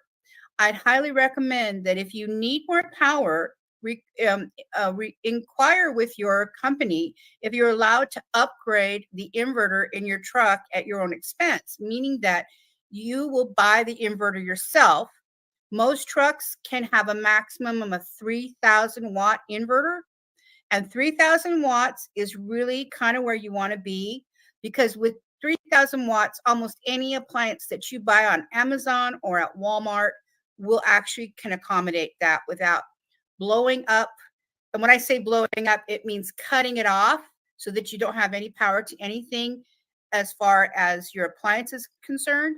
It also won't use up your battery power and it won't burn out your alternator, because the alternator is what keeps the batteries powered. I do idle 100%. And my company has me do that. In my truck, I don't have an APU, which is a lot of companies do have those. Those are systems that allow for you to have heating and cooling when the truck is off. It has its own little power source.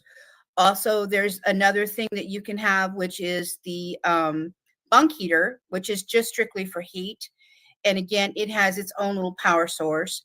I don't have either one of those. So for me, I do idle 100% of the time when I'm in my truck, especially because when you don't idle, you can lose your food in your refrigerator. And I have both a refrigerator and a freezer.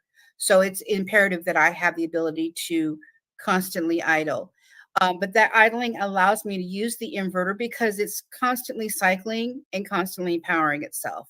And that's how that works. So any other questions, I'd be more than glad to answer at a later time. And I can go on and actually do a whole entire section on that at She Trucking in the group, so that anybody has questions about that, I would love to answer those.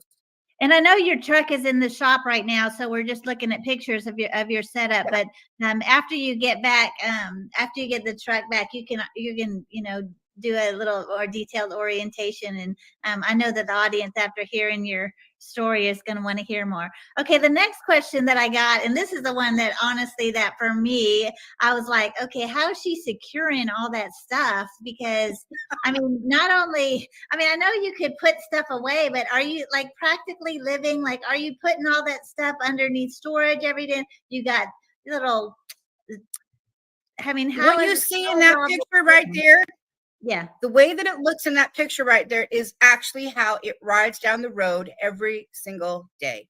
Okay, how is that possible? Tell me a All little right, bit so about that. part of I mean, it, I know people are freaked out when they see this. They're like, I don't get this. Part of it is that the Peterbilt 2020, the 579 Peterbilt Ultraloft is a very smooth riding truck. Number okay, one. that's helpful. So it doesn't bounce around a lot. And I learned on Freightliners, and they're called freight shakers for a reason. But the Peterbilt is sort of the Cadillac of semi trucks, and it's very smooth riding. But I will say, I do go to extreme lengths to secure my things. Take, for instance, the coffee pot.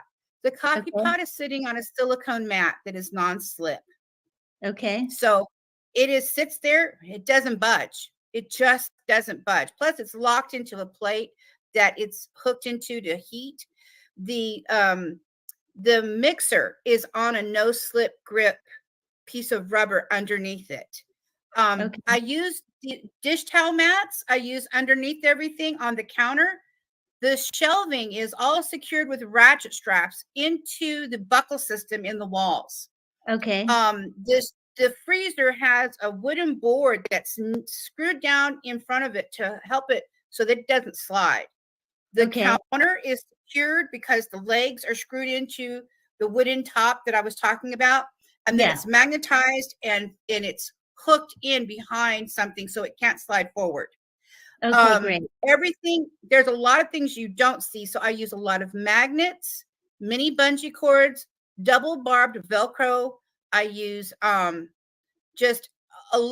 another thing too is I pack it in there so tight and wedge it in so tight that it doesn't slip and move. And then if it's on a shelf, I make sure that it's secured with a mini bungee cord, like crisscrossed over it, so that if I have a hard break, which is very rare, it bounces out, but it won't fly out. I've actually only had that happen one time. I have to be honest, it's happened one time that things kind of flew out, but you know, it was easy to pick up and put back, because the other part of it is I have everything highly organized and packed in a way that it's not a bunch of little loose stuff everywhere. It looks kind of like it, but it really isn't. And it makes it easier to keep clean, and it makes it easier to pack up if I have to move out. Yeah, that's good. I was thinking about that too. I'm like, well, you obviously don't change trucks very often. So, I mean, no. Well, that's awesome. It's truly impressive what you've done. I love all the little touches that you have, like even the colored, you know, the dish towel hanging back there, you know, just it's really beautiful. The butcher block countertop, the sink. I mean, it does look like a beautiful home, very modern and very functional as a kitchen. Okay, so let's talk cooking. You know, I'm a foodie, so I like to eat some good food. So can you give us some little bit of highlights about some of the things? We have a picture on the screen there. What is that we're looking at? And is that something that a everyday, maybe a beginner cook could try? That recipe right there is something that every person that can cook on the truck can do that very simply. That is simply a package of cheese-filled tortellini that I bought at Aldi's. Then it's actually shelf stable. It doesn't require refrigeration, so it can store on a shelf. Nice. It's a package of broccoli from the freezer, so freezer broccoli, and a pack of salad shrimp, and then a jar of Alfredo sauce. 4 simple ingredients. Easy. Just 4 simple ingredients. Saute up the shrimp with a little bit of butter and olive oil, a little bit of salt, and then toss in the Alfredo sauce. Toss in the tortellini. Throw in the broccoli, and saute up, and boom. Now it's topped off. I will say that it is topped off with some fresh parsley. And one thing I try to do in my truck all the time is have a live herb garden that I keep in the front seat. And Oh my God. I don't. I'm not kidding. I actually have one. I actually brought it to my daughter's house so it wouldn't dry up while it's at the I shop. love that. Oh I my have God. two types. I have two types of parsley. I have basil. I have rosemary and mint in my and basil mint and lemon basil in my garden. So this way I can snip it Incredible. and add it, and it's fresh and it's awesome and it smells delightful and it's something that's live that I can take care of. I will say it is absolutely critical that you customize the interior of your truck. One of the hardest things for drivers, especially new drivers, you will feel lonely, you'll feel isolated, and you'll feel like you're living in a black box. So change it up. Add some fairy lights, add Christmas lights, put in some fancy bedding. Spend a little bit of that hard-earned money on yourself. Do not feel bad about that. Get some nice pillows, get some baskets, upgrade your things. When you start out, you may have to start out going to the Dollar General or the dollar store and just getting plastic bins. That's okay. That's how I started.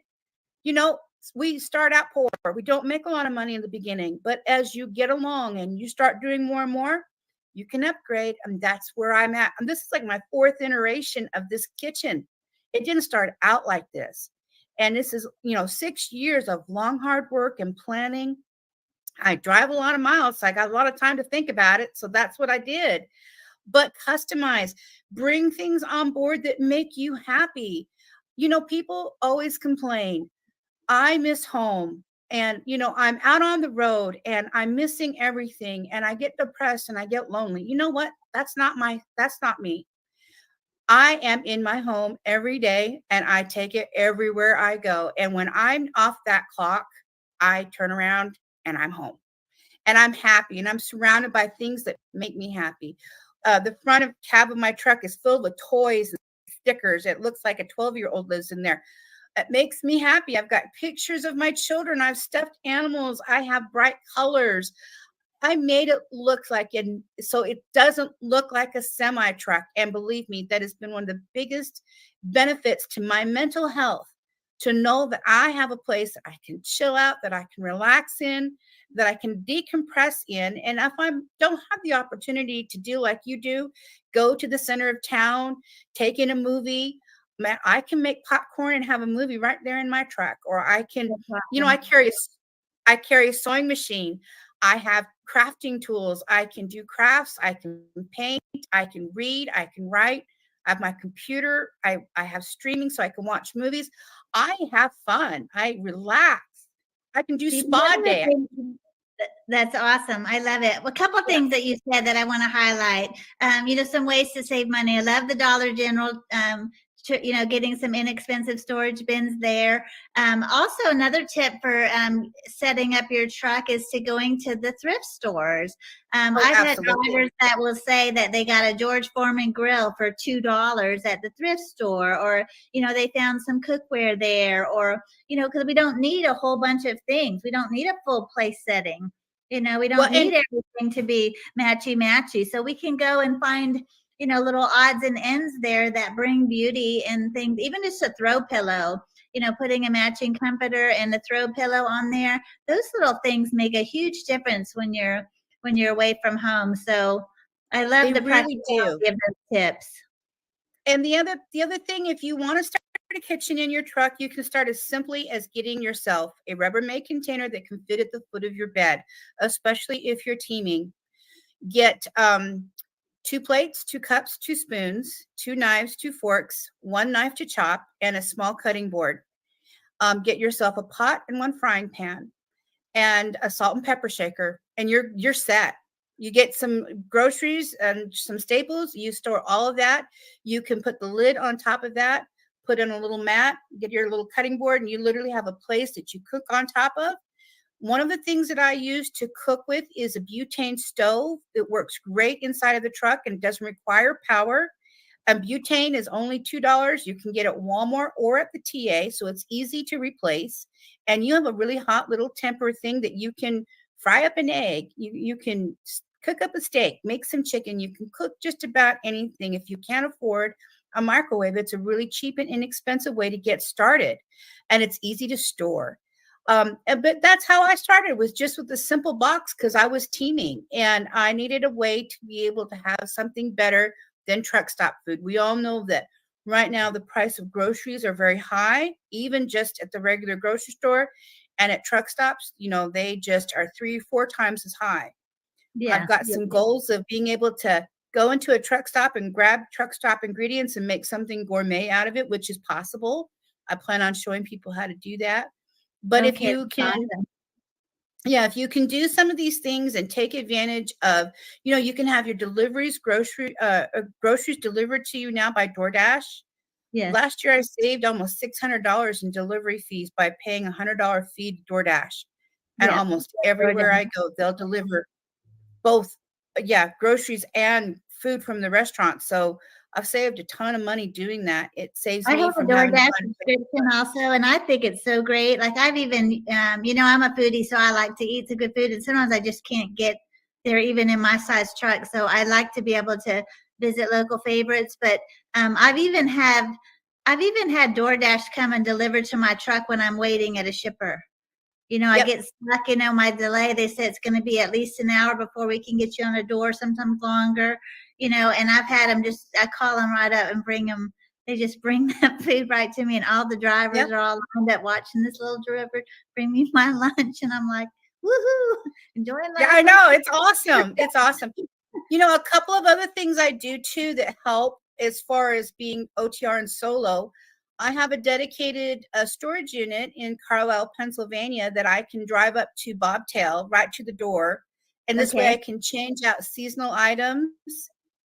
So I don't carry my winter gear with me all year round, and summer gear goes away, decorations for the holidays. And sometimes I change out my cooking gear too. Also, I have a dedicated UPS address, which stands as a physical address in Carlisle, Pennsylvania, that I can drive up to pick up my mail and all my Amazon packages, because sometimes trying to get your mail while you're driving is really difficult. Sure it is.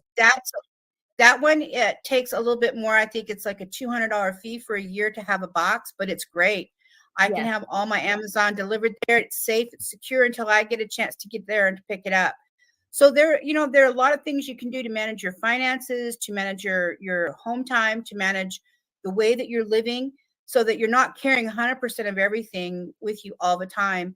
I get a question that a lot. Like, how do you get that done? Like, well, it helps to have. Now, I don't have a house. So because I don't have a house or an apartment, all that money that I'm not paying out for something that I can't go to has been given to my children so they could go to college. What you're seeing here is just the last little bit of what I have kept for myself, that I have utilized for myself to make my life better. But when mama's happy, everyone's happy. Yeah, I love it. Keep The other that thing in that mind. you said that I really liked is that you have plants on your truck, and because like I've always had plants in my home, it's like when I'm on the road, it's like I miss having something, the plants around me. So I love that you did that. Another thing I wanted to share is that you really talked about photography, and you have some good hobbies that really help you to enjoy your life out there. So tell us a little bit, what is this type of photography, and tell us a little bit about that. We want to see some of your pictures. Well, so my photography, some people will claim that I am distracted driving. I'm really not. But it's 5-axle photography, because there's 5 axles on a semi truck. But my photography is done at 70 miles an hour. I have a Motorola. What is it? I have 2 phones, but my Motorola Edge is the one I use. It's a 128 pixel camera, and I started taking pictures 6 years ago. I would see these fantastic sunrises and sunsets, because Lord knows we're out at all hours of the day and night, and I get to go all these fantastic places. And I just started taking pictures, and I actually have a degree in digital graphic arts. So photography was one of the things that I studied in college, and so I know how to edit photos. And I could not pass up the opportunity to take pictures of all these great places that I get to see daily. And so it's a crapshoot. I don't always get the shot because I'm running past it way too fast. But I've learned a lot of techniques to help me to kind of capture what I'm doing what I'm looking for. And honestly, it keeps me really engaged in driving because I'm constantly looking ahead, which is what you want for defensive driving anyway. Constantly being aware of where you are and paying attention. So for me, it's a constant search for what's on the horizon and what I can photograph that's on the horizon. And I literally have thousands of these pictures, and it's beautiful. It's beautiful. My great joy. When I get done at the end of the day, one of my favorite things to do is edit photos. It's really super relaxing. I listen to music and boom, I sleep 3 hours later. Yeah. I love being able to share with my friends and family where I've been. And, they don't, they're working a 9 to 5 and they don't get to travel all over. So they're like, where is that? That's beautiful. And, so it brings me a lot of joy getting to share the photographs as well. Well, anything else? We're going to wrap up soon. I think I've covered the comments and the questions that were asked. Do you have anything else that you want to share? And then I would like you to tell us a little bit how you ended up in a Volvo commercial, because I'm kind of impressed that I know 2 women that have been in the Volvo commercial series. So real quick, and tell us that story, how you ended up in a Volvo commercial. Real quick, I just want to add, my grandma is going to be 100 years old on January 21st of this next year, January 11th. And one of my greatest things is to call her, and grandma will say, where are you, honey? I just never know where you are day to day. So I always try to call her from someplace that she's never heard of or been to. So that's one thing that I love doing. How I got into the Volvo commercial. Last year, I went to Salt Lake City for my 40th high school reunion. That's where I grew up, between Southern California and Salt Lake City, Utah. I ended up getting shingles and I was sick for 6 weeks. And when I was finally released to go back to work, I had to pick up a load of salt from Morton Salt right there at the Great Salt Lake. The next morning I was heading out of town and I got past the TA in Tooele. I got 5 miles down the road and I blew 2 of my tandems because of the weight of the salt. Had to go back, and I thought, Salt Lake is just not ready to let me go. And I was so ready to get back on the road. And I went in just dejected because the shop couldn't get me until late that night or the next morning. So I knew I was going to have to wait. So I just went and climbed back in bed. I was still not feeling good because I'd had a really severe case of shingles.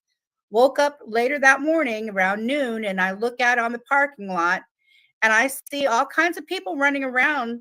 I'm thinking, that's odd. And then I see this big white truck with a big purple Volvo backing in. And that scene is actually in the commercial. And I was watching it as it happened. I hopped out and asked what was going on. And they were like, we're filming a commercial for Volvo US, or, a national commercial. And I was like, really? And they're like, yeah. And they kind of looked at me and they go, hey, you want to be in it? I'm like, heck yeah. I said, but I don't drive a Volvo and I never have. They go, that's okay. We just want to, just talk to you. And I'm like, sure. And so I went, changed my clothes, put my makeup on. I think I was even wearing maybe this, I'm not even sure. But and they interviewed me, and I didn't even know about it. I didn't even know that I actually made it into the commercial until just literally a week ago. I actually kind of forgot about it. And it was on She Trucking that I saw another commercial for another Volvo that I thought, I wonder if I actually made it in the commercial. And sure enough, I looked it up and there it was. And then I saw, like, on another episode of the same series that Sheree was in it, and I was freaked out.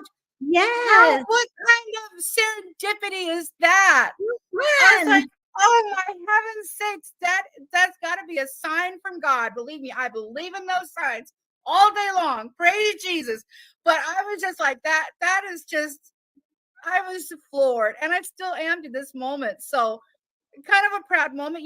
Also, a year before I was in the Volvo commercial, I was featured in an article in the New York Times for cooking on my truck. I love it. So I made it in the New York Times and the Volvo commercial. I mean, I don't know if it's just being in the right place at the right time, or I built a kitchen that everyone's paying attention to. I'm not sure.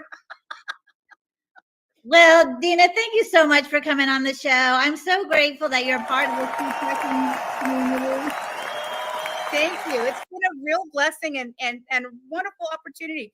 Thank you for having me. I've really enjoyed it.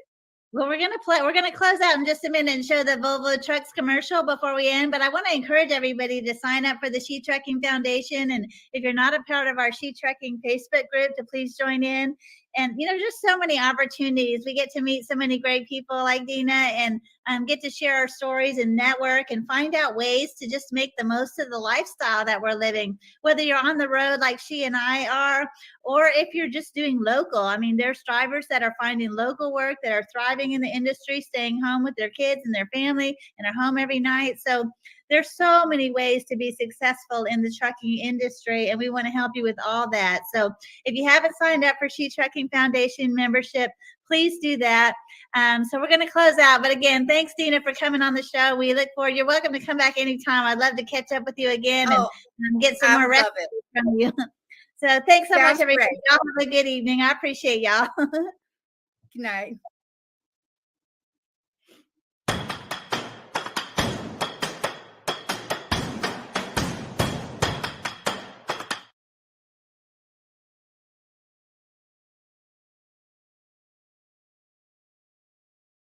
Listen, if anybody's interested in getting into podcasting, grab this book. Go on Amazon, grab this book. It goes with me almost everywhere. This book has like a workbook. It has places you can fill it in. It tells you how to monetize your podcast. It tells you how to set it up. It tells you about sponsorships. It even, listen, go on Amazon and get this book. And this is the Bible for podcasters. Listen, it was ranked number what if a one trucker designed a truck? in podcasting books. I'm Joel Look, right Morrow, here. a driver with over 5 million miles, and I'm headed cross country to show some friends what the new iTorque can do. Today, I'm going to catch up with Tim Ridley, host of Radio Nemo on Sirius XM, and get him out of the studio and behind the wheel where he belongs. Hey, Tim. Hey, partner, how's it going? It's been a while. Yeah, good to see you, man. Good to see you. What do you have here? That's the new iTorque, my friend. Well, you already know what I want. Give me the keys, buddy. Give me the keys. Got people to see.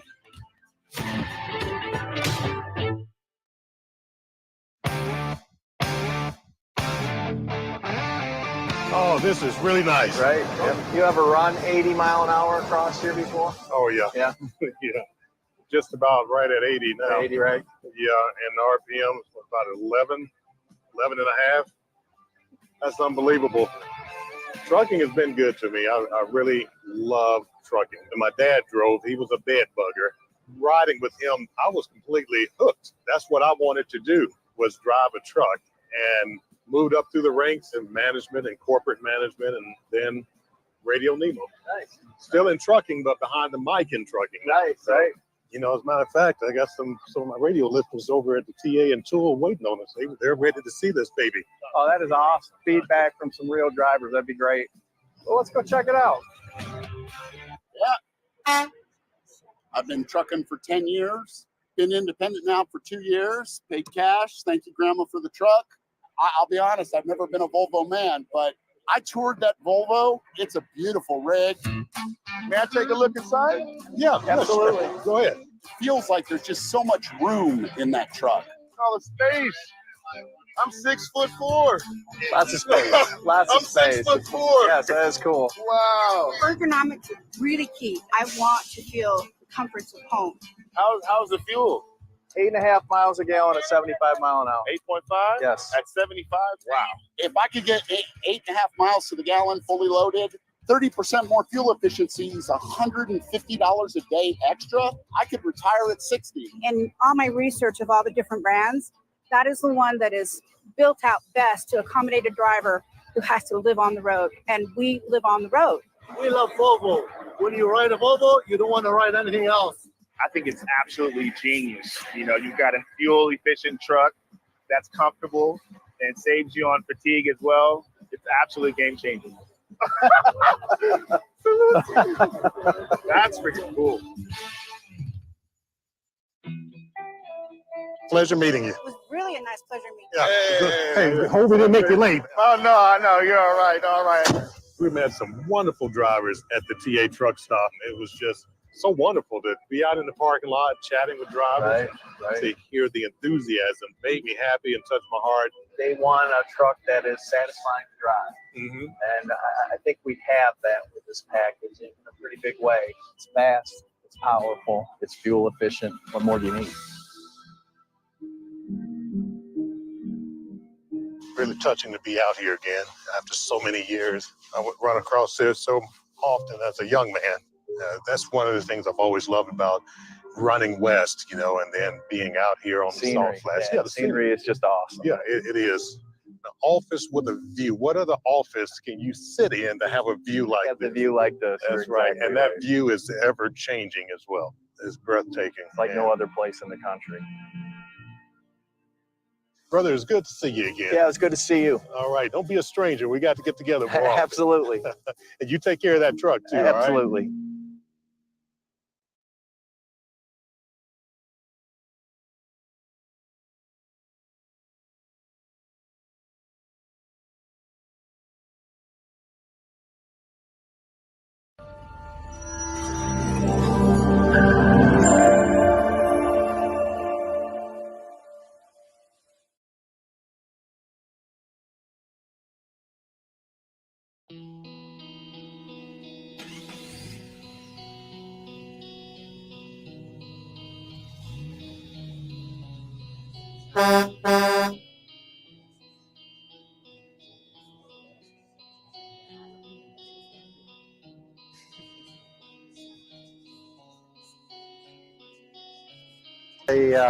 The Jamboree, we brought our 2022 VNL 860 Globetrotter Volvo.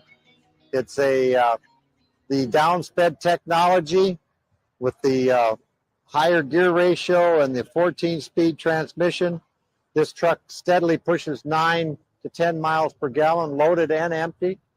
It's pulling a 2023 Great Dane Champion SE dry van that my wife and I spec'd out as well to make the combination work a little better together. We have personally, I started when I was 18 and a half years old in 1975. I turned 68 years old July 20th. My wife and I have been together 39 years. She's ridden with me for the last 20 years. And this is what we do. We run the highways and the byways of America, delivering the goods and services that folks in the country need.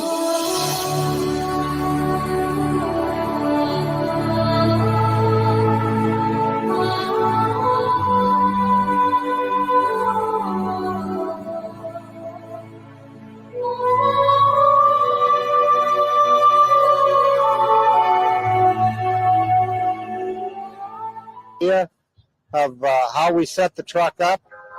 It's all the latest Volvo technology. We ordered the truck.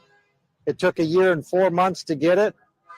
It was ordered, I apologize for the greeting from Interstate 80, but that's the Truckers Jamboree. So it took 1 year and 4 months to get the truck. It was ordered basically pre-COVID, but it did come in exactly the way we spec'd it, and it has treated us very well. And I like to tell people that it's a two-tone color combination. It's pearl white and stainless. And that's the way we wanted it. We kept it simple. Just a simple design. And we run the flow below system. We run the air tabs. We also run the nose cone on the front of the trailer. And yes, folks, I did put the twin exhaust stacks on it. It's not necessary, but coming from that old school, and even the salesman said, Al, he says, why are you putting dual stacks? Nobody will see them. I told him I'll see them every time I hook up a trailer. And it's just, that's, I guess, part of the old school in me. But the overall effect has worked very, very well. It's a very comfortable truck. It's easy to access the back here with the catwalk, the way it's designed. It's good and secure. Like I say, here we have the flow below design here to keep the air. We want to keep the air attached to the tractor as much as possible. And I don't know if you folks have witnessed how the flow below covers work. I question myself, how accessible is it going to be? It's simple, and you have access to check your lug nuts for the tightness and check your air pressure. We do not have the auto inflation system on this particular model. We didn't opt for that, but we did run true balanced centering sleeves, and we run Centromatics all the way around. The tractor and trailer are both equipped with the disc brakes. So it's disc brakes all the way around.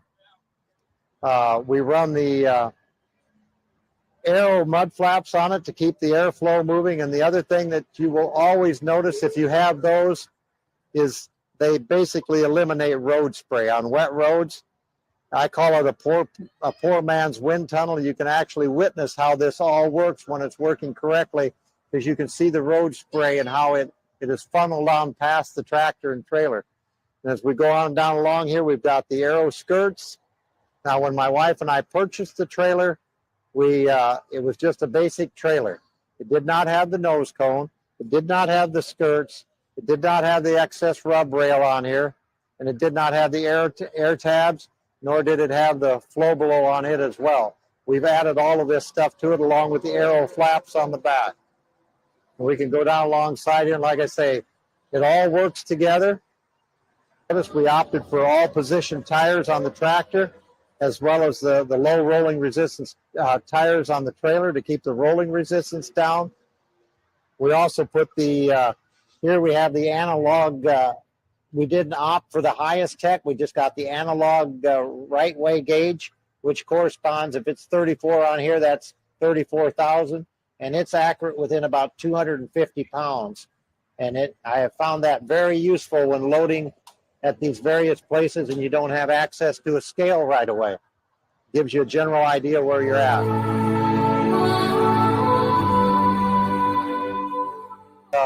4 LED lights in here to light this up.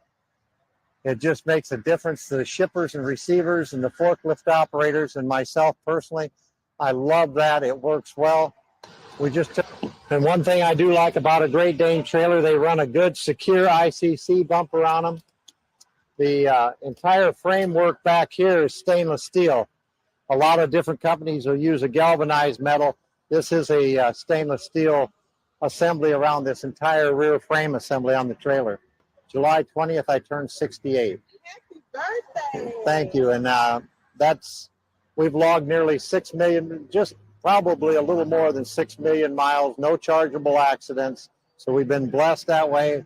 God has taken care of us in that aspect.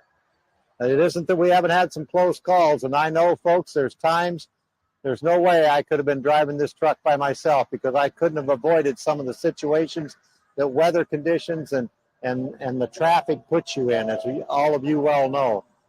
Just certain times you have to look up and say, thank you, Lord.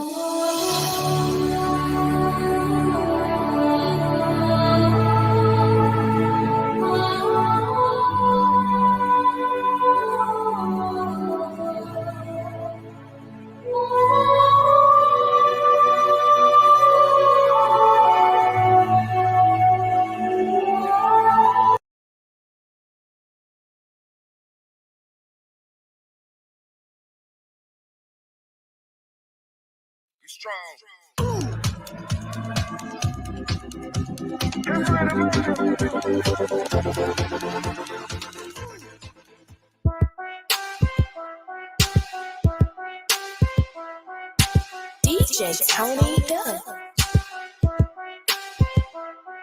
She gon' take care of her bitch, she truckin'. She a woman with a rig, she truckin'. She gon' take care of her kids, she truckin'. Yeah, she a boss, she do it big, she truckin'. She a boss, she do it big, she truckin'. She a woman with a rig, she truckin'.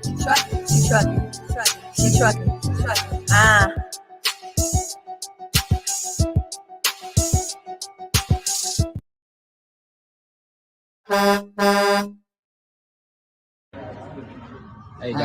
Hey guys, just want to say thank you from Truck Parking Club. Here's Hunter with Truck Parking Club. Happy National Truckers Week. We love you guys out there. Y'all be safe travels. Follow us on social media. We've got truck parking locations coming, more and more coming for you guys. We love y'all. Enjoy. Appreciate y'all. Thank y'all. See ya. Well, welcome everybody back to the She Trucking Podcast. I am your host today, Sheree Moore, the founder of She Trucking. And in this episode, you don't want to miss. First of all, you don't want to miss this episode. I have Mr. Evan, the founder of Truck Parking Club. Joining me today on the She Trucking Podcast during Truck Driver Appreciation Week. Hey, one of the most common things I've heard is there's no truck parking. Well, guess what? We got a solution for you today. And why? Share it out, everyone. Share it out. I need you to share out this video before I bring Mr. Evan on to talk to you. It's going to be an amazing conversation. Make sure you get your questions and post them, and we'll be able to ask questions to Evan as he join us here on the She Trucking Podcast right after this message. Electricity is cheaper than diesel fuel, and charging overnight means you never have to stop at the diesel stations again. Maintenance costs are lower because EVs don't require oil changes or replacements of high-cost combustion engine parts. You'll also be eligible for tax incentives and grants funded by programs like HVIP.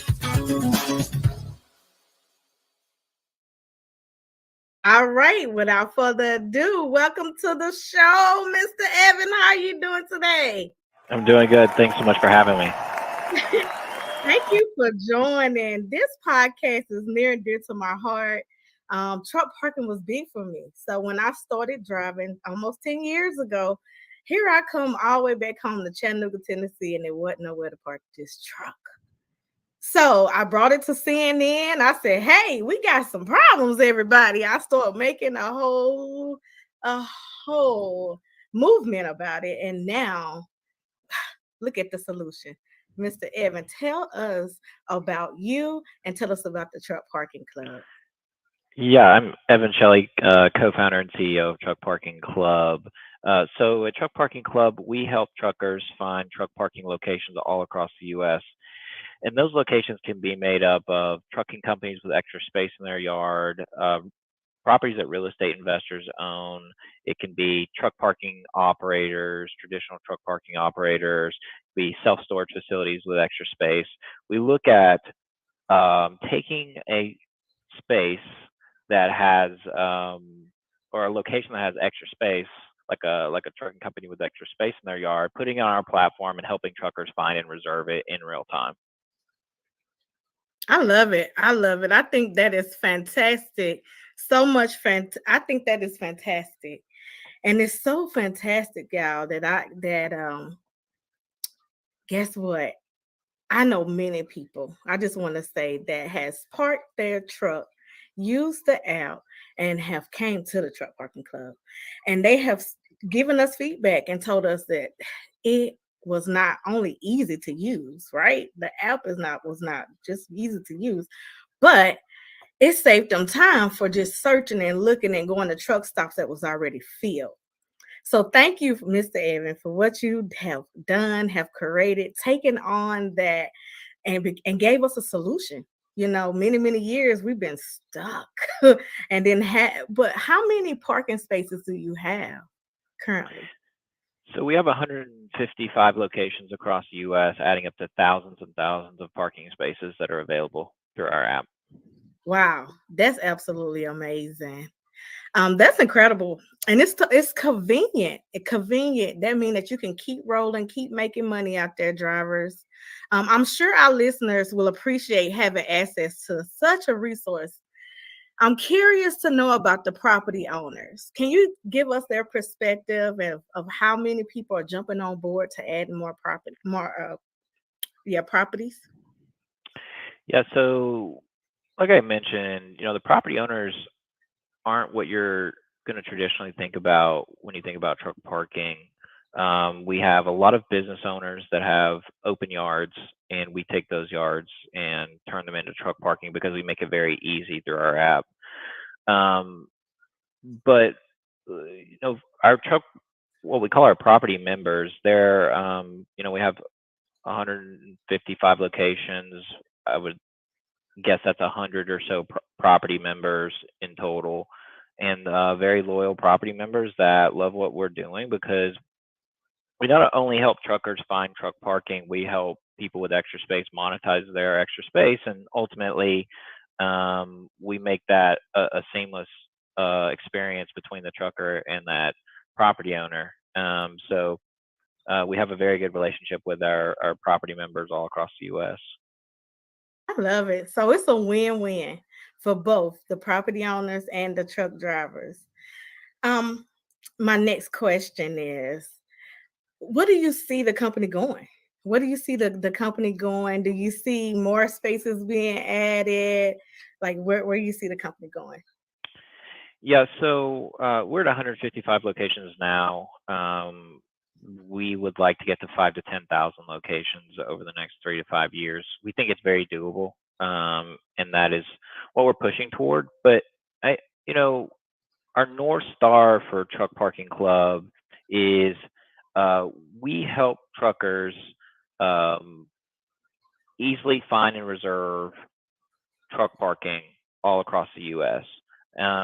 And I kind of botched the first part of it, but we help truckers save time and fuel by efficiently finding and reserving truck parking all across the U.S. And so that's really our North Star. So if we keep that in mind with everything we do,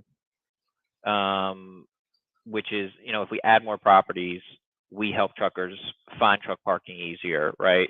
And ultimately, to put that into numbers, I'm sure you've seen the statistic that it takes the average trucker 50 minutes to find parking. Yes. So we think about it, that's obviously way too much, right? So what if we got that down to 5 or 10 minutes? So how do we do that? How do we help truckers save time and fuel by efficiently finding reserving parking? Well, one is having tons of options, and two is having a platform that truckers can go on very easily and find that parking and reserve that parking and get parked faster and more efficiently. So if we keep our mission, our North Star in mind, that's our big goal, is just continuing to improve on helping truckers save time and fuel by efficiently finding and reserving parking all across the U.S. And I think as long as we keep that in mind, everything else will take care of itself. So drivers, so drivers, they can use the website. As you see, I have the website pulled up. If you want to go to truckparking.com, that's scrolling below, you can just go to the site, go to truckparking.com, or you can download the app. As you see at the top, you'll see the app for iPhone and Android. You can download the app, set up an account, and then this will come up as well, where you can be able to choose parking. Mr. Evan, will you walk me through so we can make sure our drivers know exactly how to use our website? What do you want them to do first? Do you want them to browse the spaces or click the map? Okay. Cool. Well, let's think about it. Where do we want to go here? Let's go to one of the tough spots. Let's go to Newark, New Jersey. Awesome. All so right. You can zoom in on the map, or you can search the spaces, either one. So if you want to zoom on the map, let me just show you all that you can zoom in. You can hit current location as well. And the parking spots in the yellow, those are the private properties. And then the free parking are in the blue spaces here. So we can go to Newark, New Jersey. We can go here to the New Jersey area. You can literally click on the map. I'm going to actually go the way that I like to go is I go to browse spaces and then I would click on here states, and then you can go straight to New Jersey.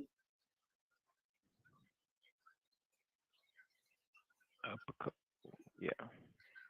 And then you can see all the parking spaces around the area and right in the New Jersey area. Also, the map will zoom in for you. And that's what I love as well, that the map will zoom in for you. So just in case we don't have anything available, like here, you can see other spaces that's close to you as well as you're traveling into the States. Also, if you're stuck in traffic and you may not can get to that destination, guess what? There's destinations right next to you that you can stop at first. So that's why I like this one. Another thing I like about this app and website is that it tells you how many spaces are available in real time. And it also tells you how many spaces are available in real time. So as you see, at one of the hardest places in the in the world, in the United States, to be able to park, there's parking here on the Truck Parking Club app. Is there anything you would like to add to that? Yeah, if you want to click one of these, we can look at the listing too.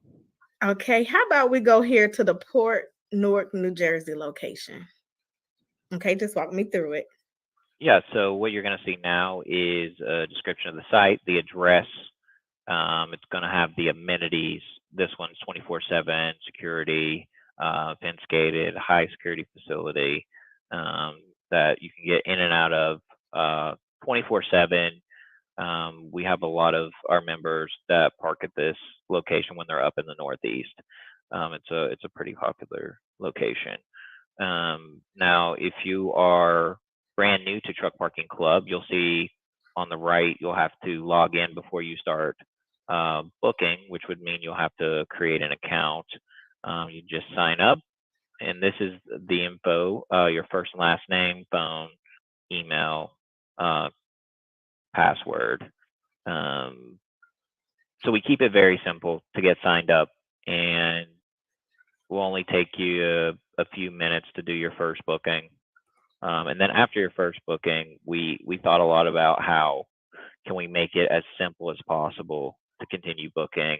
Kind of that one-click book is what we strive for, to get someone to be able to reserve their parking as quickly as possible, which kind of goes back to the original, the North Star of helping truckers,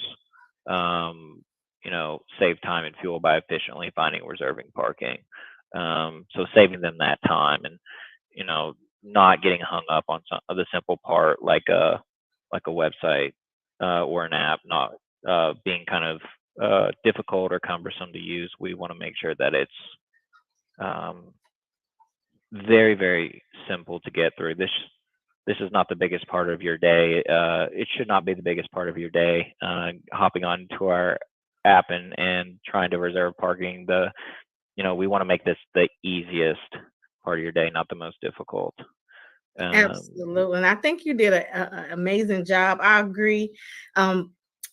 Stan Hines said this is a dope concept. Absolutely, you definitely want to download the app.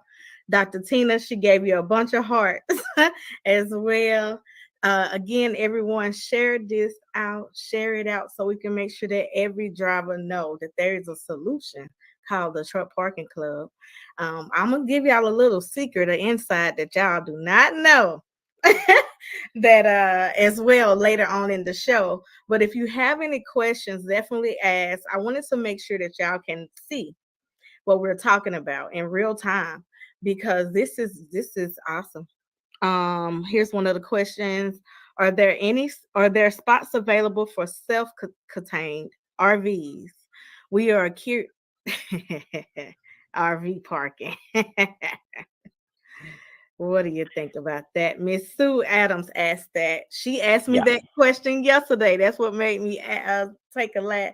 I kind of laughed when she said it. So yeah. So as you can imagine, we get a decent amount of calls in that ask if we have an RV, we're not a truck, but can we park there?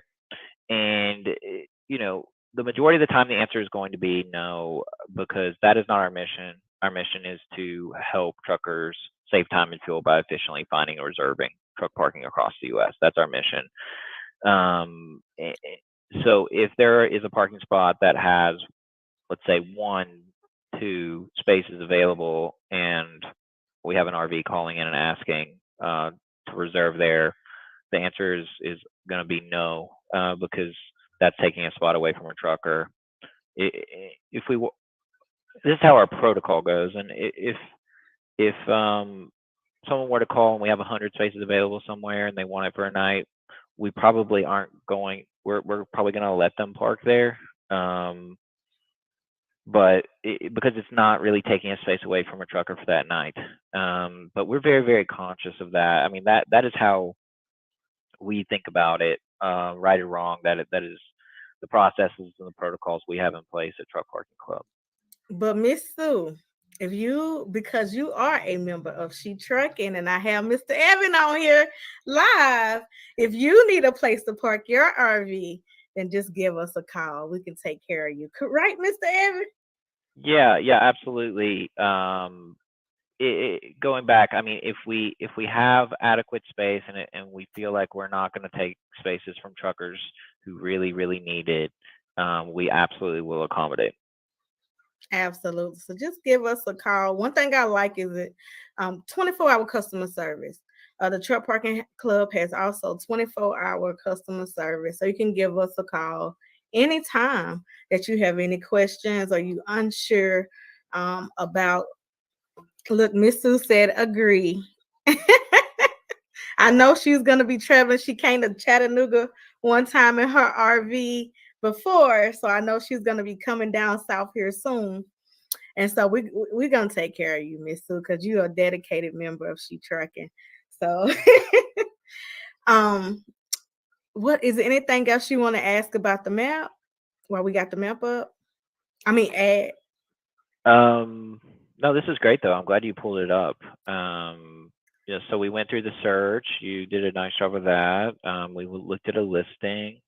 While we're on here, we have a good amount of truckers or trucking companies that add their yards.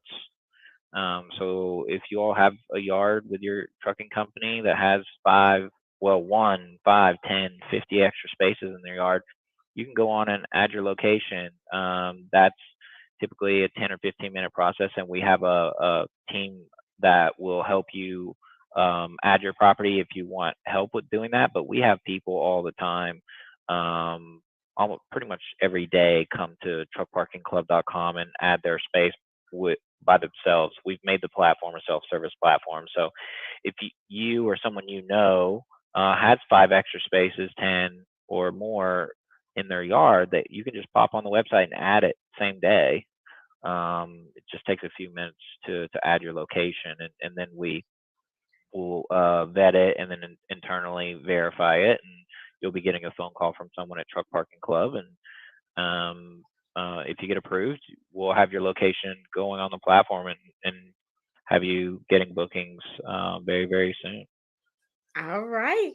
That sounds great. So if you have any space available and you would like to add, I'm going to just repeat that again, definitely check out the Truck Parking Club.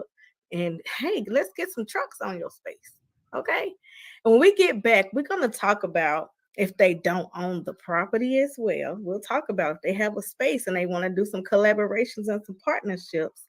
Maybe if that's possible. I don't know, y'all. So stick with us as we go to commercial break. We'll be right back. Hey guys, just want to say thank you from Truck Parking Club. Here's Hunter with Truck Parking Club. Happy National Truckers Week. We love you guys out there. Y'all be safe travels. Follow us on social media. We've got truck parking locations coming, more and more coming for you guys. We love y'all. Enjoy. Appreciate y'all. Thank y'all. See you.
Hey, welcome back, everyone. I am back with Mr. Evan Shelley, and we're talking about truck parking, which is one of the biggest issues in the trucking. Well, was one of the biggest issues in trucking before the Truck Parking Club app. Okay, so make sure you go and download the app right from on your phone.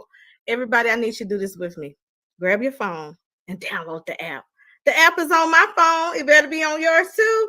So everyone with me, I see y'all on here watching, and I thank y'all for watching. Download the truck parking app on your phone right now, and at a click of a button, you can be able to get access to parking. Welcome back, Mr. Evan. How you doing? Yeah, doing good. I really got into your commercials. They were so well done. I was like getting into it, and then it came back on. I was like, oh goodness. I was like thinking about stuff while I was watching it. Those are good commercials. Thank you. That's from Volvo, the Volvo V&L. I got to drive the Purple Haze, which is one of the 2023 trucks. Oh my God, it drives like a car. I'll just say, and shout out to Mr. Joel. He is the curator of the Purple Haze. And so Volvo listened to him and he gave his feedback on how to make this truck better for truckers. It had a refrigerator up under the driver's seat. I would just say I love that feature. And Wow. it even had a massage on the chair. You could just sit back and get your back massage. So it was amazing driving the Volvo VNL up in Utah. Wow. I definitely, they got to know about the Truck Parking Club. Mr. Joel, if you're watching this on the replay, reach out to me so I can introduce y'all. All right. So my next question is, this is true and dear to my heart. It's people out here who may know people that has space, and can they go out there and talk to them and get maybe collaborate and tell them, hey, we need more spaces for truck drivers. Is that possible? Do you have any programs like that available? Yeah, so we have a newer program where we'll kind of have two overlapping programs. The first one being a strict referral program where, let's say, you know of someone and they have a yard, an empty lot, something that is, we say, adequate for truck parking. You can refer that to Truck Parking Club and get referral fees, consistent passive referral fees from that property. So you would just refer the property to us and we would take care of the rest.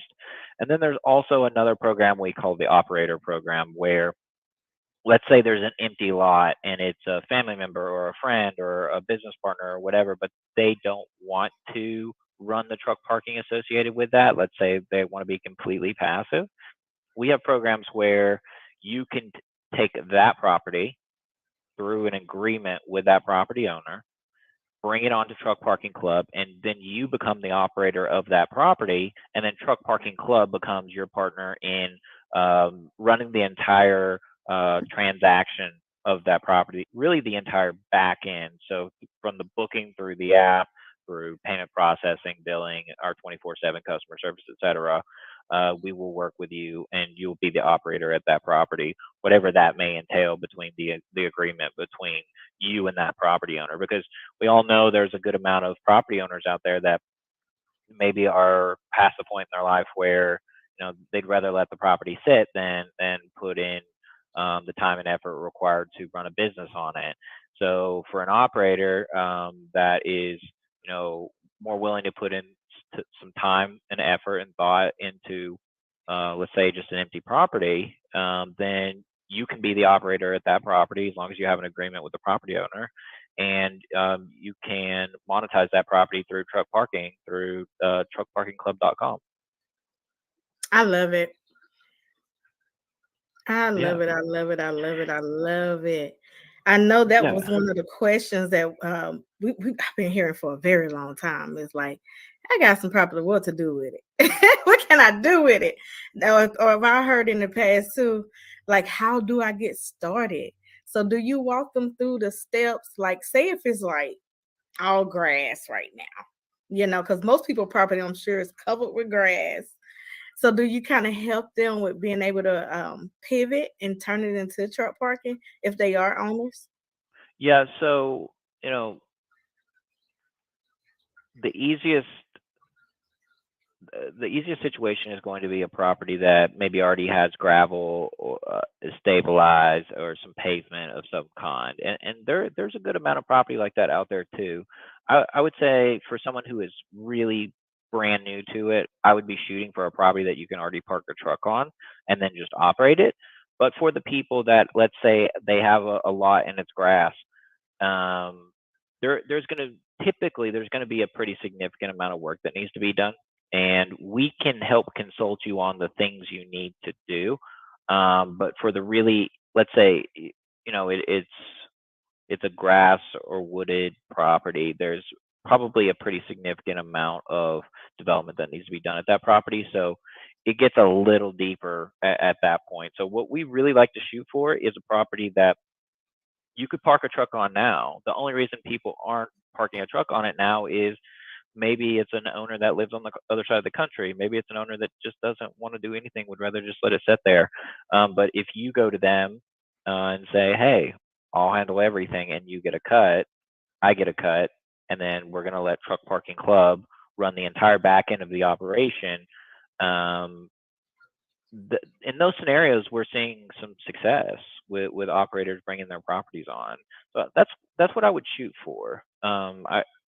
Properties that is going to need some development work. It's going to get pretty complicated, and we will definitely talk with you about it. But to say we're going to consult you through the entire development process is probably not going to be something we're going to do. Awesome. So everyone, like I said, there's options out. There are options. We have options now.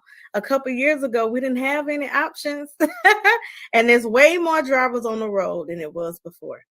So we didn't have a lot of truck parking years ago. Guess what? You pretty much have to include this app into your daily routine. Matter of fact, I want y'all to. Okay, definitely include this app into your daily routine. Like I said, I have it right on my phone.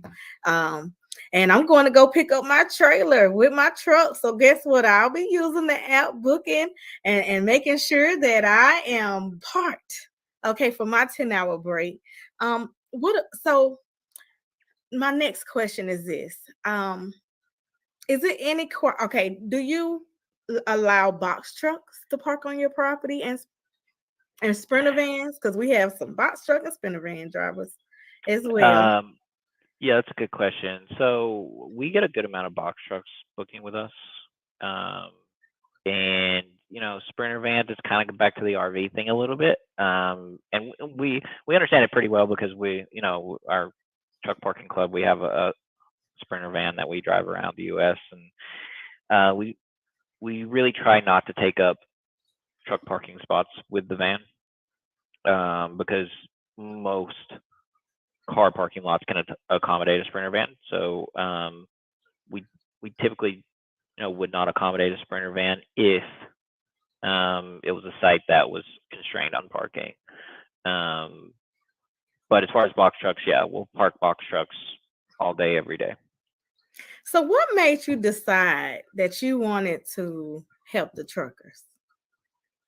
Yeah, so for me, I have a real estate background and was doing a lot of real estate deals over the last 5 or so years, and came across a industrially zoned land deal, one of those deals that had grass on it, like what you were talking about. And I was looking at it to develop it into truck parking. And so I went to the municipality and asked them, will I have any issues parking trucks here? And they're like, we don't want trucks parked at this location. I was like, well, it's zoned industrial. Why? And they're like, we're not going to support it. Don't even try it. And from my due diligence, I had learned that there was a huge need for truck parking. Just talking with people, this is in 2021, and it was just a huge issue in this municipality I was looking at. And ultimately, I didn't do that deal for truck parking because the municipality wouldn't let me, but it got me thinking about it, and it got me talking to people in truck parking, and it got me talking to people in logistics and transportation.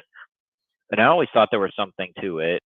And so over the course of like 12 months, I was just constantly talking with people about it, trying to figure out the best route to go. And initially, I thought I was going to go buy truck parking, but buy and build truck parking, but I decided that that wasn't the most scalable way, and you're gonna have to build for, I don't know, 20, 30, 50 years to catch up to the shortage. So then I thought, after a lot of conversations with people, it's like, well, there's space out there, right? Mhm. There are parking lots out there. There are fenced areas out there that are not being used today. Um, why not create a platform where you can bring those properties online, an Airbnb of sorts, and you can help truckers find and reserve those locations, book those locations, and then have adequate parking. So that's how it came to life. And I don't have a trucking background, but as I've built out this company, I've surrounded uh, myself and the company and the people of the company with truckers, employing former truckers all across the company, because that's what's required to make sure that we build the right culture for the company that reflects across our customer service, the app, your experience dealing with anyone at Truck Parking Club. Um, so, um, I don't have that background, but I made it to where there's definitely checks and balances in the company with the former truckers that are on the team, and if we're going in directions that may not be favorable to a trucker, that ever starts happening, there's always some checks and balances with no, no, this is not what we should be doing. We shouldn't be going this direction. We should go this direction, and that keeps us on a straight and narrow path, and really chasing down the North Star I've talked about. Absolutely. Joe John said, "Hey." So that was, he already kind of answered my question, but I'm going to reiterate it just a little bit because I was going there and he just kind of threw some information out there really quick. So I was just going to ask about the culture of the company, about how, let's see now, how can I word it?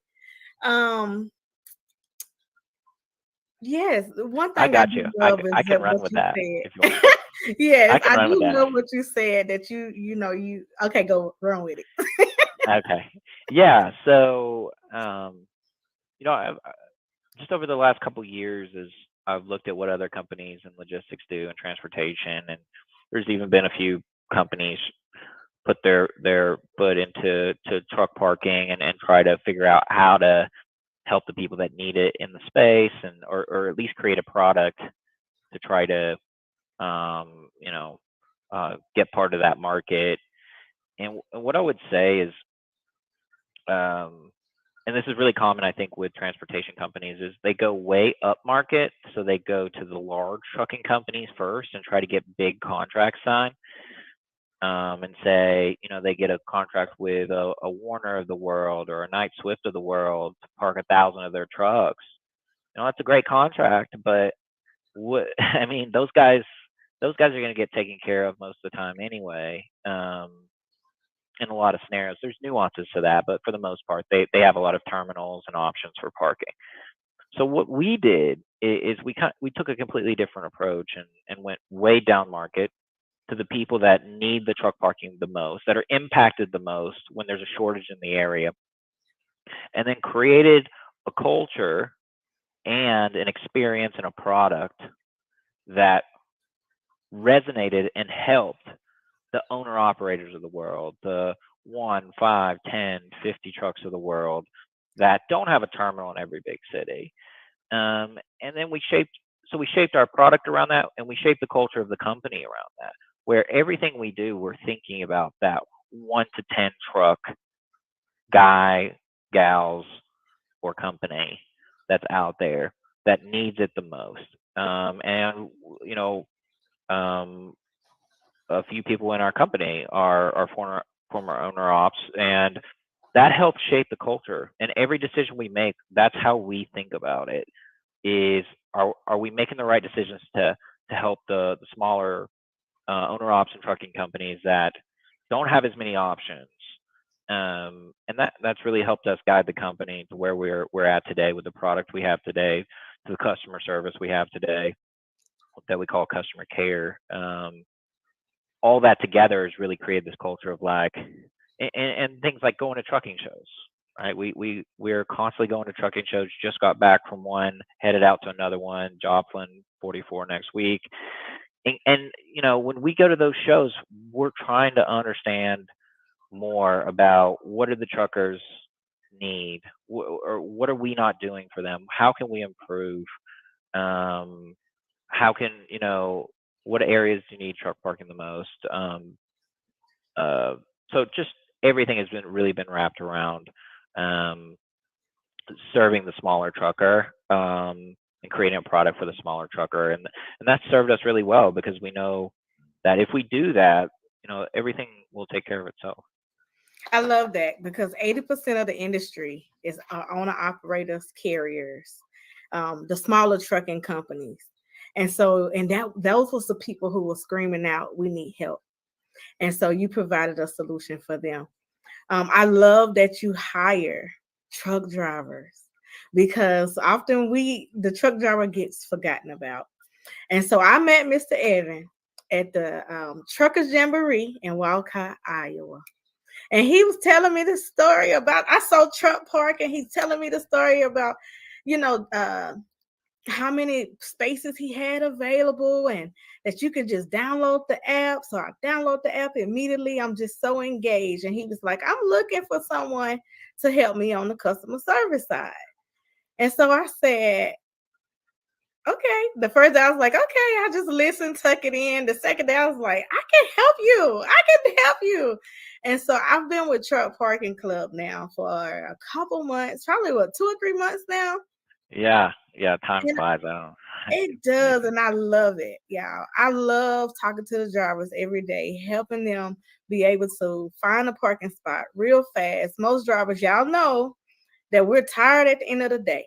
So the easy transition of getting into a space and getting settled. Sometimes the drivers have called and they may need directions, or they may need different things outside of just our parking. And because we are experienced drivers, we're able to help you and navigate. So I haven't announced this, but I'm announcing it now here on the She Trucking Podcast, that I am part of the Truck Parking Club. I'm just so happy to be a part of the team. And like I said, I see so many drivers who take advantage of the app, because it's a needed thing. And thank you, because I was the owner operator who couldn't find parking. And now I'm like, hey, y'all, I'm just an advocate. Like, literally, in every one of our truck driver appreciation boxes, you will receive a sticker from the Truck Parking Club. You're also going to be able to receive more information on all the services that is offered, how to reserve your parking, so much more. What you can, how to book, and how everything go. You're going to receive these stickers. Everyone been asking me about these $100 bills, as well as I've been creating the marketing around it. And so you will also receive a bundle in your pack. And I want you all, while you're on the road, to give it to a trucker. You have to pay it forward. And I want you to hand one to a trucker. So if you park in a parking spot, I want you to give one, put it on their window, put it on their door, give it to them in their hand. But I want you to pass these out. So I'm going to give you a bundle of these in your driver appreciation boxes. And thank you, Mr. Evan, for really supporting our drivers, because I want y'all to help us spread the word. Okay, spread the message and tell people that the Truck Parking Club is a solution. Also, to our male drivers and some of the women that I know that love, like Miss Brianna, I got one for you. It will be in there, Miss Brianna. The Truck Parking Club also donated these dope hats. They're super, super cool here. And so we're going to be putting these also in the driver appreciation boxes. And so thank you so much for really supporting the driver, really giving us tools in our hand. And I want y'all to pay it forward by helping us pass these out, okay?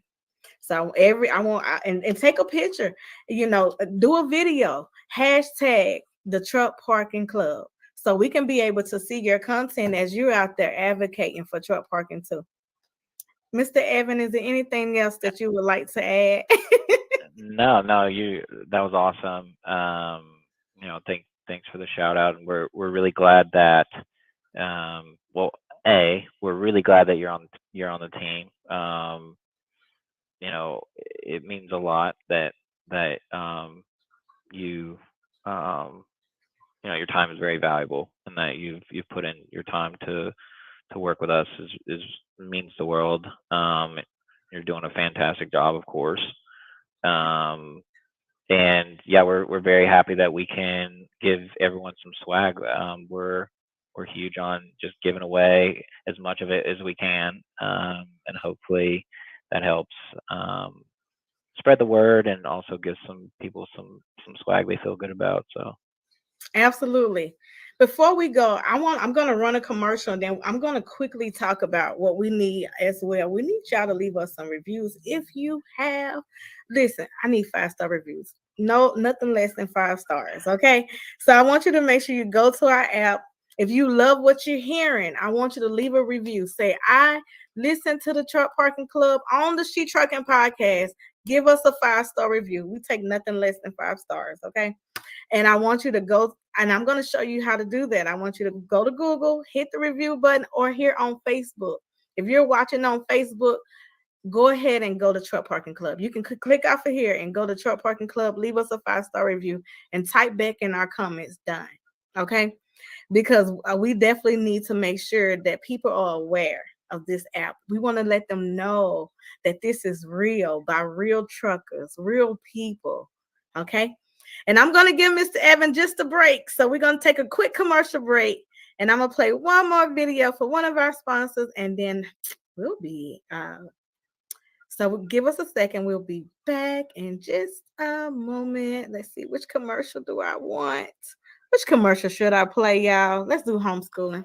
The Homeschooling Interactive Magazine is a magazine that embraces and celebrates the entire homeschooling experience.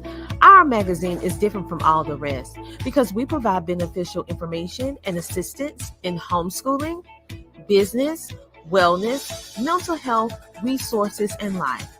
We encourage you to pick up a copy of our magazine today on Amazon.com by simply searching the Homeschooling Interactive Magazine.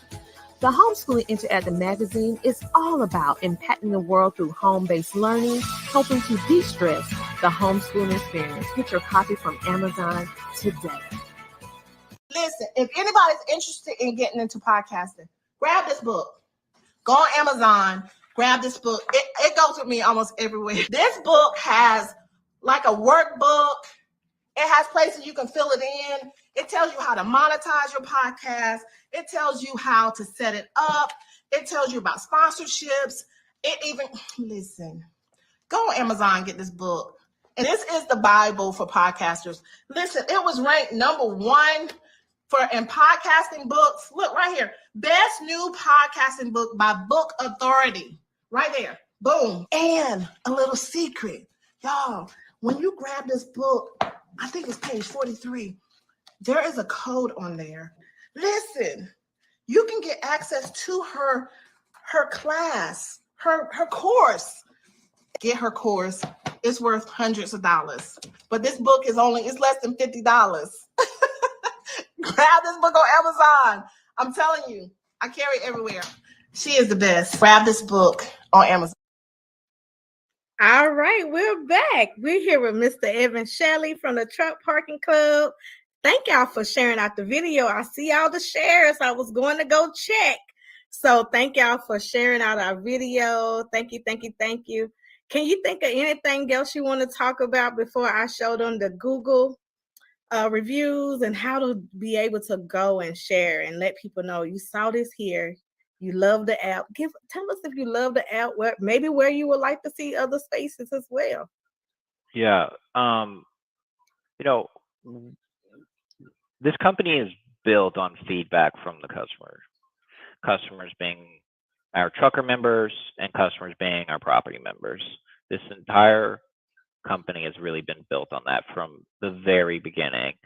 And everything you see on the app, it's probably there because one of our members mentioned, hey, I didn't like this. I mean, I can give you one example right now, right? I think Sheree had posted something about Truck Parking Club, maybe on She Trucking, or someone at She Trucking had posted about Truck Parking Club, and someone had mentioned a back button, and it is something that we had been on our list for a long time, but we escalated it to the top of the list and we implemented it. And now we have a back button on the app that's very convenient. We always had one. It just wasn't nearly as convenient as it should be. But that little change, I know I enjoy using the app more now. But that feedback is so important, and constructive criticism on the app or what you're seeing, how we're operating as a company. We love it. Please let us know your thoughts and give us that feedback. Even harsh or tough feedback, we'll take it. We'll take it because it makes us be better as a company, and that's part of our culture.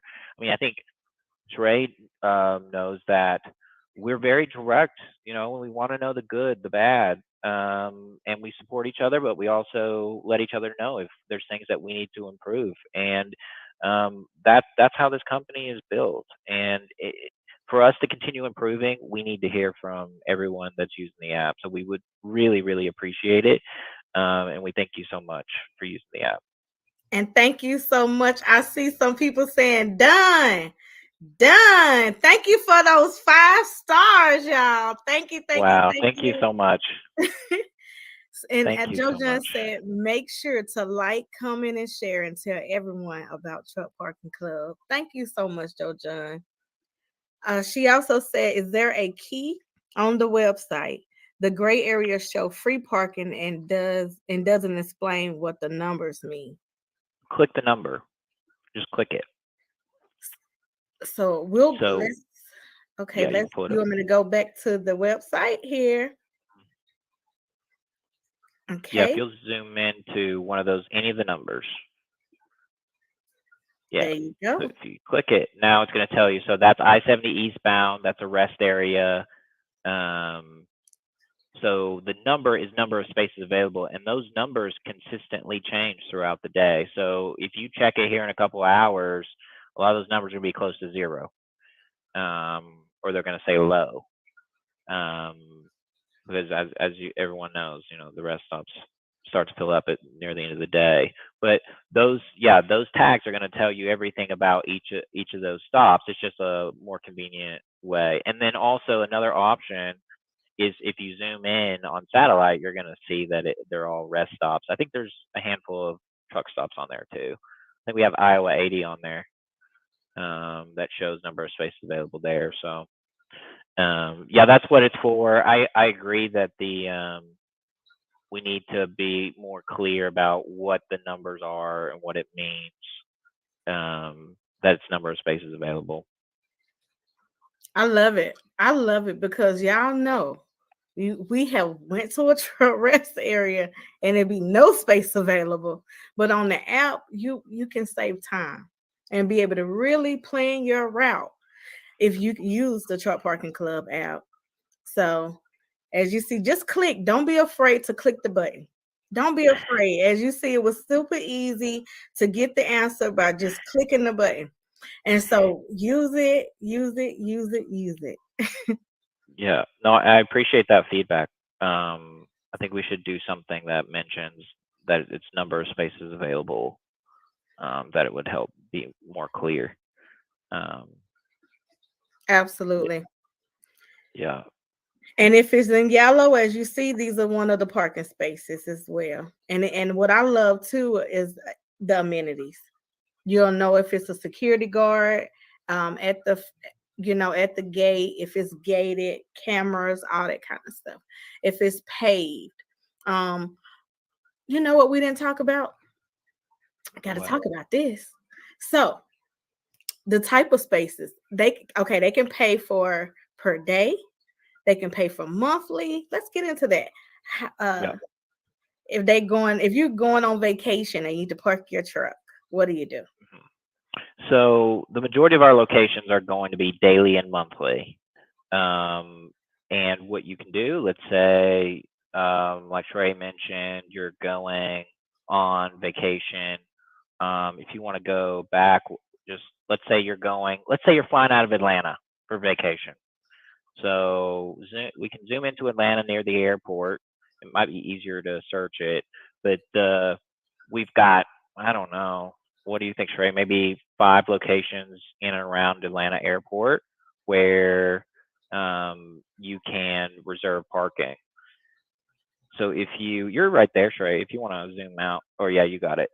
So we have 5 or 10 locations within maybe 20 minutes of the airport that you can book. Let's say you're going tonight through Monday, you could book for those 3 days.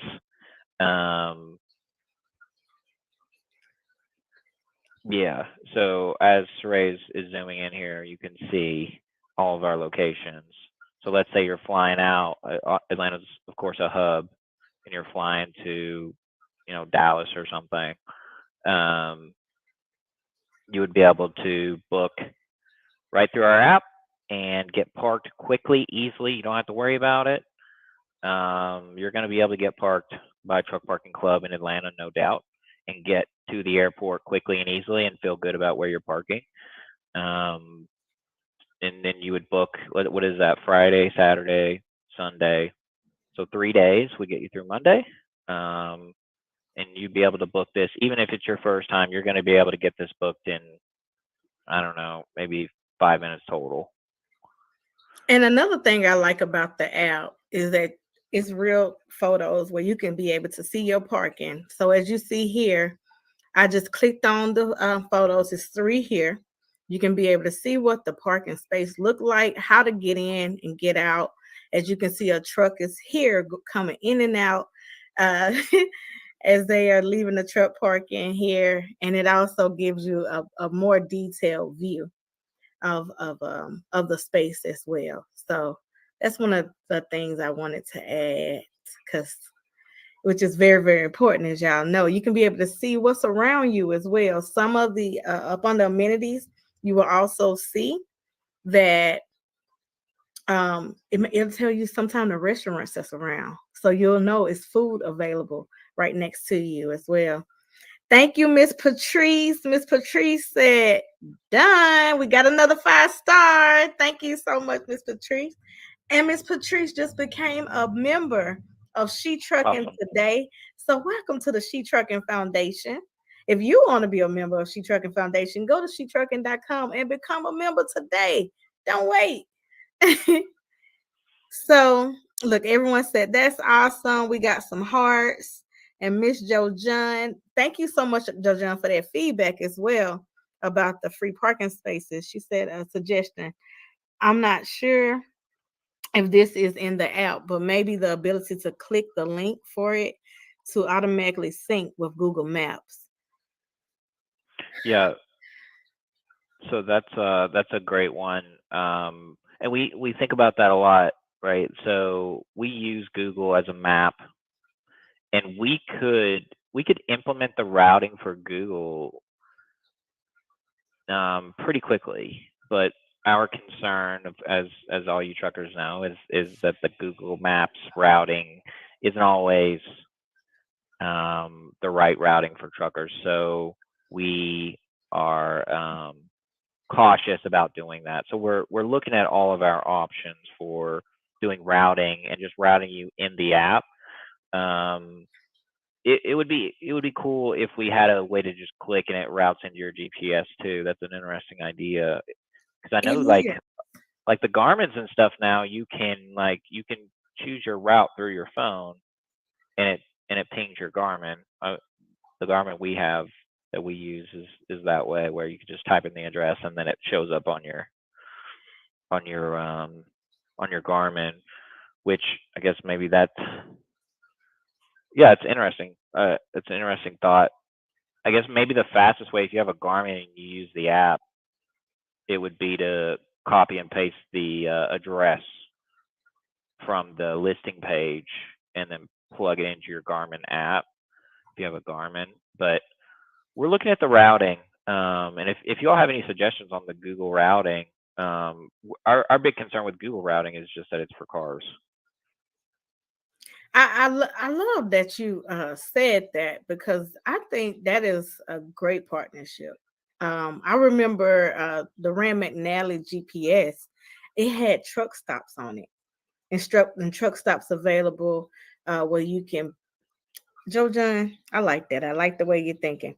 So one thing I like about Mr. Evan is he don't just listen to it and go over his head. He literally listened to the feedback and he provide a solution. And so I think that is an amazing concept, and it gave me some ideas. Trucker Tools, I'm coming for you. I'm coming for all of y'all who I know in this industry that has GPS, Truck X. I'm coming for you. We're going to have some conversations because we got to implement this for our drivers to be able to click the button on their GPS as they're being routed throughout the day.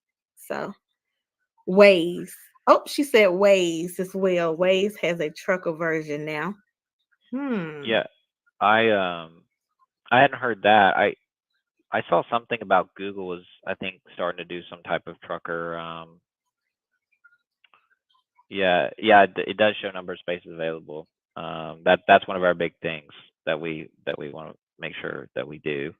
I did hear that that Google's looking at truck routing, and if that's something they have soon, we would roll it out very, very quickly. Absolutely. I think one of the big questions we have is like, what is the majority of truckers using now? Is it a Garmin? Is it Rand McNally? Is it, Google Maps and they just make it work? Or and we can't get a clear consensus on what people use, really. I think it's a little bit of everything. So in the comments, drivers, let us know. Let us know here in the comments, what type of GPS are you using? How do you find truck parking spots currently? So this is the perfect time to give us the feedback that we need. Bumper sticker saying, I love Truck Parking Club. Look at that. You'll definitely get these bumper stickers to be able to put on your truck. So Absolutely. we definitely. I don't know if you mentioned it, Trey, but so the stickers that are in the will be sent in the bag is very similar to some stickers we're going to be rolling out soon, where it'll have the member number at the bottom, and you'll be able to just write in, because every single person that signs up, you get your own member number, 6-digit member number. And so on these future stickers, which they're not even out yet, but we're gonna be sending them out over the next few weeks. You'll be able to just write on the member number that you have, and then you can put it on your trailer and on your truck. So when you go to a Truck Parking Club location, they're gonna know you're a Truck Parking Club member, and be able to look you up immediately and have really no issues. So that'll be out very soon. I love it. I love it. Thank you for your feedback, everyone. They said Garmin and Google. Hammer is a good trucking app for us without buying expensive Garmin and Rand McNally. I never heard of that one. So we definitely want to make sure we referring them to truck parking apps, because my dad, I would say he's a truck driver, and he took out a bridge here in Chattanooga. So let me make sure I get everybody on the truck, the Garments and the Rand McNally. I don't want y'all to really use no app, because my daddy used to use them, and I had to buy him a GPS. I used Garmin and Google Maps together. Thank you, Miss Cheryl. Hey, Miss Cheryl. Miss Cheryl been driving for many, many years. I plan ahead and buy my spot. Awesome. Are you using the Truck Parking Club app? Definitely download it on your phone. We want to make sure that you are downloading it on your phone, just like it's on my phone. As you see, it is an app that you can download. Now we just I'm over time, y'all, so I'm gonna have to get him off. If you have any questions, make sure that you ask now, okay? And so we have some Garment, we have some Rand McNally's, Trucker Path, have with truck parking. Garment has truck stops and small truck stops. They said you can write it off on your taxes. Absolutely. It is a complete tax write-off. Anything else you want to add before we wrap up, Mr. Evan? No. If you have any questions at all,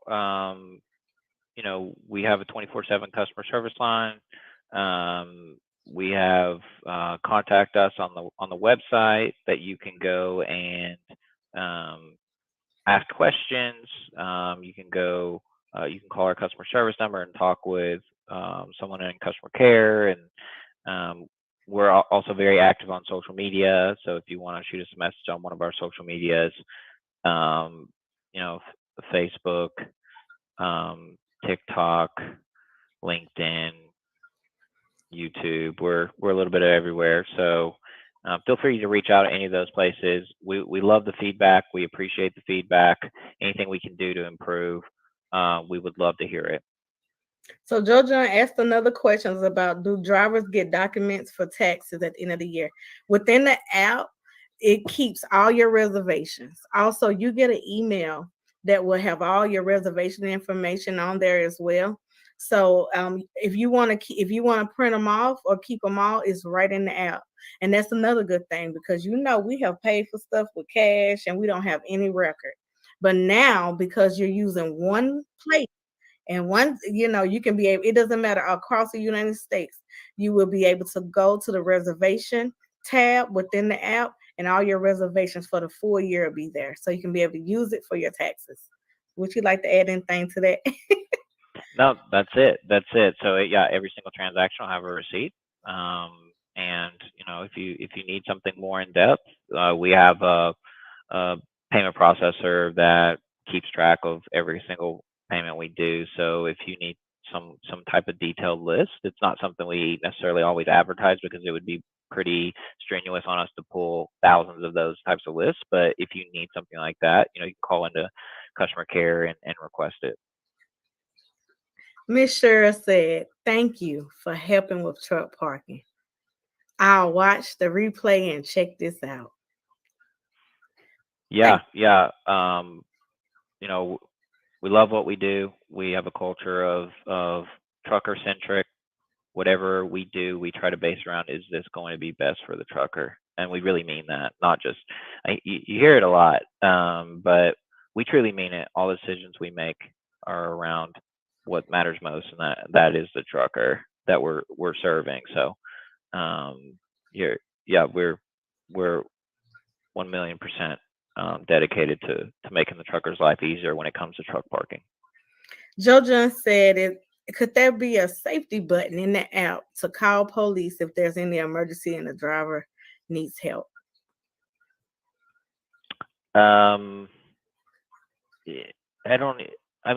Possibly, I guess. One thing is, we're here also 24 hours right now, as of right now, with customer service. We're here for 24 hours a day. That is something that he can think about later. We're not going to put him on the spot asking him that question, but we are here 24 hours where we can, be able to assist. I think it is, isn't it now that like 911 is dialed into local police, right? So I think that would probably be your best bet. I was just thinking, if you have your phone in your hand, you can dial 911. So yeah, that's typically going to be your best option. We could have some type of button, and that would just probably push you to 911. I would think so. I'm not sure if we're going to be super helpful from the app for something like that. I think 911 is always going to be your best bet. Yeah. If you got your phone in your hand anyway, it's 3 digits, and I think most phones, you can shake it and do other things too with phones nowadays, that it'll quickly get you to 911 as well. But the thing about Truck Parking Club is, most of the time you in a fenced in, gated community of drivers. So you're not just stranded out here in somewhere that no one knows where you at.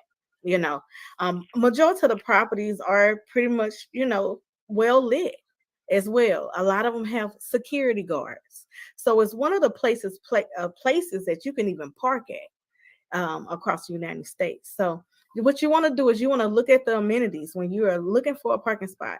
If you're interested in having security, then choose those spaces to be able to park at. If you're interested in well lit, fenced in properties, all of those amenities is right on the app.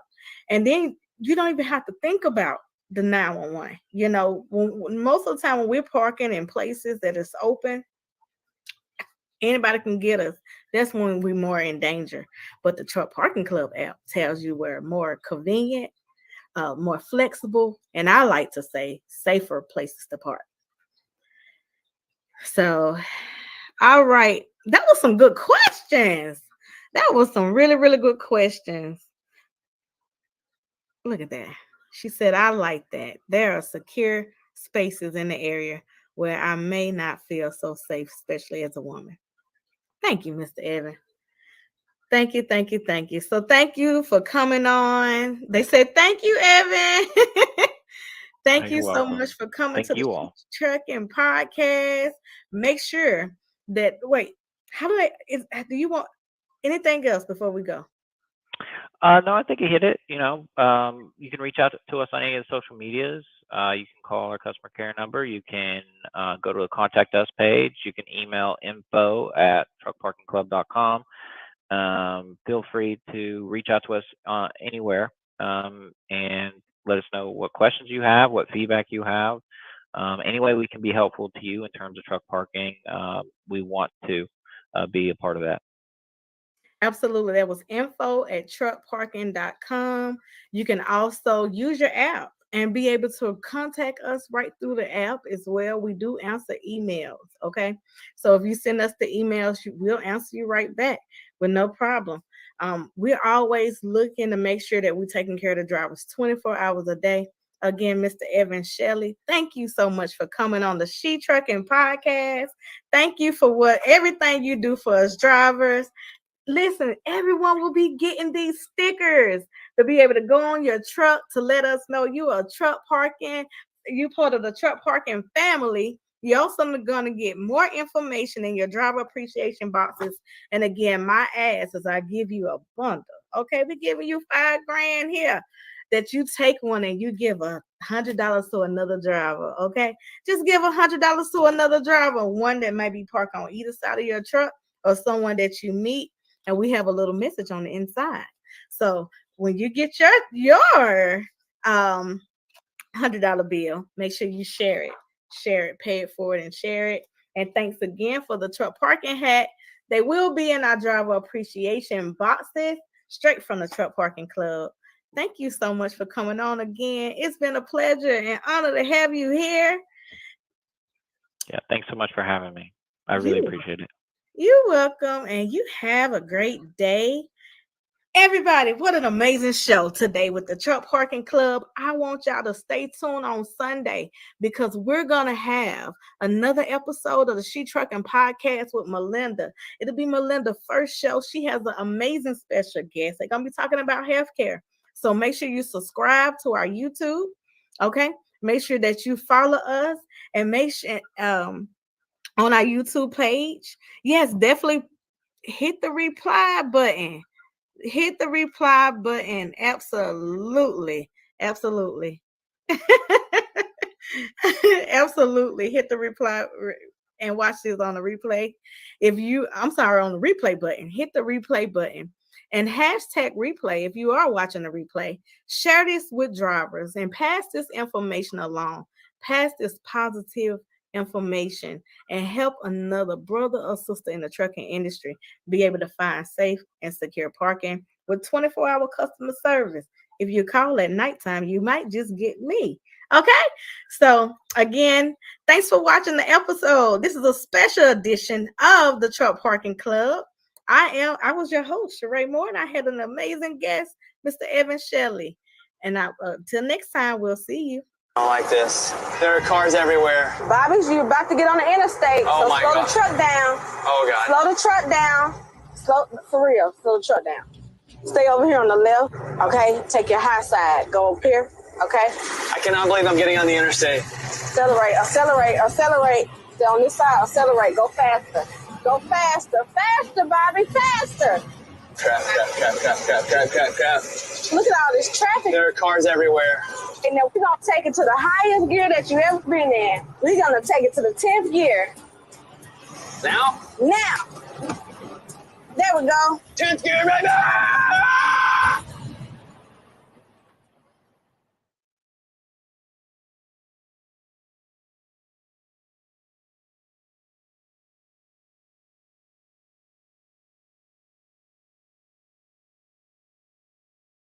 Good morning, everyone. Thank you so much for joining the She Trucking First online webinar with Miss April Taylor. Today, our topic is healing our truckers. During Truck Driver Appreciation Week, is helping truckers heal.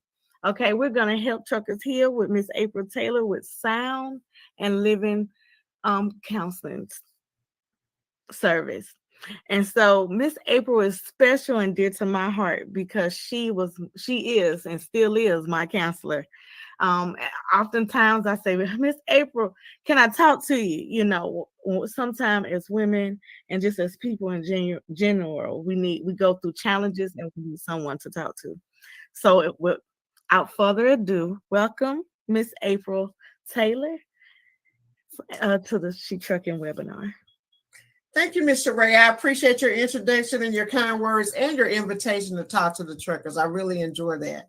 I will say on the front end, I want you to do a couple things. One, if you can take notes, do that. Save your questions to the end because I'm going to try to leave some room for some questions. And I had to do some research, Ray, because I know I deal with some truckers, but it's like not my wheelhouse. So I had to go out and do some research, and I was shocked by the research. So I'm going to share some of that information with you guys at the beginning, and then we're going to talk about what mental health is. And then at the end, we're going to talk about some hope and some solutions and some things that can help you.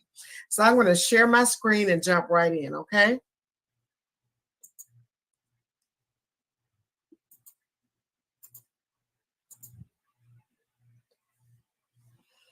Okay, so again, I'm April Taylor, and this presentation is for She Trucking. We're going to talk about healing for truckers, breaking the stigma. You know, there's a huge stigma, and as you see these statistics, it makes the stigma make more sense. As I noticed, as when I did the research and started looking at the information, then I understand the stigma even in trucking. The first thing I want you to do is just think about yourself. Even before I do this presentation, I want each person, I'm going to do it too, to stop for just a second and do a mental health check-in. How you doing? You know, I'm full of love. These are our options. Red is I'm full of love and doing amazing. So that's a red. Orange, I'm feeling pretty good. Yellow, I'm functioning but feeling anxious and worried. Green, I feel lost and broken inside. Blue, I'm happy and feeling great. Black, or kind of gray black, could be better, could be worse, but I'm okay. Pink, I'm having a hard time and wouldn't mind having someone to talk to. And then purple, I'm in a really dark place and I really need someone to talk to. So I want you to think about that for yourself. You don't have to answer that for me, but just think about where you are in your life on this mental health check-in. When we start the presentation, I just want you to think about that. And at the end, when we open the floor, we can talk about how you select what you selected. So we're going to talk about some facts, just the facts. I just did a little research, a little general research, not even in depth, but just to kind of give you some stats on mental health in general. 50% of all adults, and this is just age 18 to 24, report anxiety and depression symptoms, and this is in 2023. So that's half of all young adults, 18 to 24. 5.44% of adults experience severe mental illness.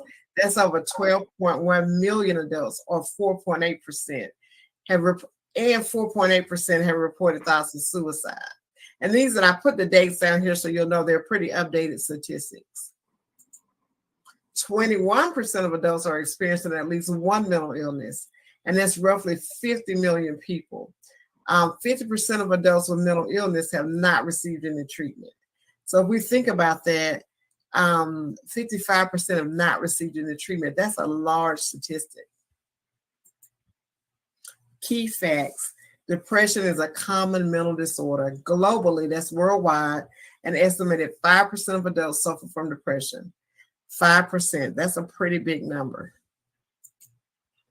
Nearly 4 in 10, and that's 39%, report symptoms of anxiety and depression, and that's as of February 2021. And then it's up from in 2021, it's up in 2023. It's up to, let me say it again. In 2021, it was 39%. In 2023, it's 32.3%. So it's actually, the number is down. So now let's talk about truckers specifically. Okay, this is the research I was doing that was just shocking me this morning when I was kind of look this up just to make sure I could be relevant to this topic. There's no denying that trucking is a tough job. So we all know that. We got long hours, hectic schedules, being away from home can add to stress for truckers' daily lives. But even more, they can all contribute to our mental health struggles, depression, anxiety, chronic loneliness, and more. So that's, acknowledgement that just the job of trucking can cause stress and can cause issues with mental health. This was interesting. Truckers can take anxiety medication, and we'll get to that next slide. So some is commonly prescribed anxiety medications include Zoloft, Lexapro, Wellbutrin, and Trazodone. The reason this is important is because this is allowed. Like if you are a trucker and you have anxiety, you can take these medications and get better. And we'll talk about medications and why that's important. But this shocked me. I cannot believe this stat and this information. Mental health disqualifying conditions. The Department of Transportation disqualifying mental health conditions include depression. So you can't have depression or history of psychosis, schizophrenia, suicidal ideation, homicidal ideation, or a suicide attempt. Now let me tell you why this is important. When we just did the statistics and said 1 in 5, as truckers, we're gonna meet those 1 in 5 as well. And so since depression, which is very common in Americans, is not allowed in truckers, and I understand from the standpoint, I don't want a trucker out on the road who is depressed, actively depressed at the moment. That makes sense to some extent, or actively suicidal or actively psychosis. I can see those things. However, I can see how this would cause a stigma if you're feeling this way, but it's a problem for truckers. And just to make you in good company, this is kind of common for police officers. It's also common for military. We can be in the military, but we can't be depressed. We can be a police officer, but we can't be depressed. So that's why we call this breaking the stigma. We really got to talk about that, because if 1 in 5 Americans or worldwide have these emotions, then that's not going to eliminate truckers. Truckers are going to have issues with it as well. So I just want to kind of put this stuff in the front end. So we're going to talk about this. We got some solutions and some hope, but I want to make sure we mention those things. And then again, truck drivers can take a major toll on your physical health. That's things like heart disease, obesity, hypertension, sleep disorders, and more. And guess what? With those things, and we're going to talk about this in the presentation too, those things are comorbid with, guess what? Depression. So just because you have heart disease and obesity and hypertension, you're more likely to have depression. So it's very important that you're here today, or that you get this presentation, because I'm really going to offer you some hope and some things you can do about what's likely to be, your condition at some point in your life, even while you're a trucker. So let's just think about the last few years that we've been through. We've been through so much. We've been through a pandemic. We've had relationship issues. We've had things that just go wrong in our life. Just we've been through a lot of different things. So with that, with relationship problems, with the pandemic, mental health issues come along with those things. Family problems. We have issues with families. Not all of our families get along, and even the ones that get along, we still have issues sometimes.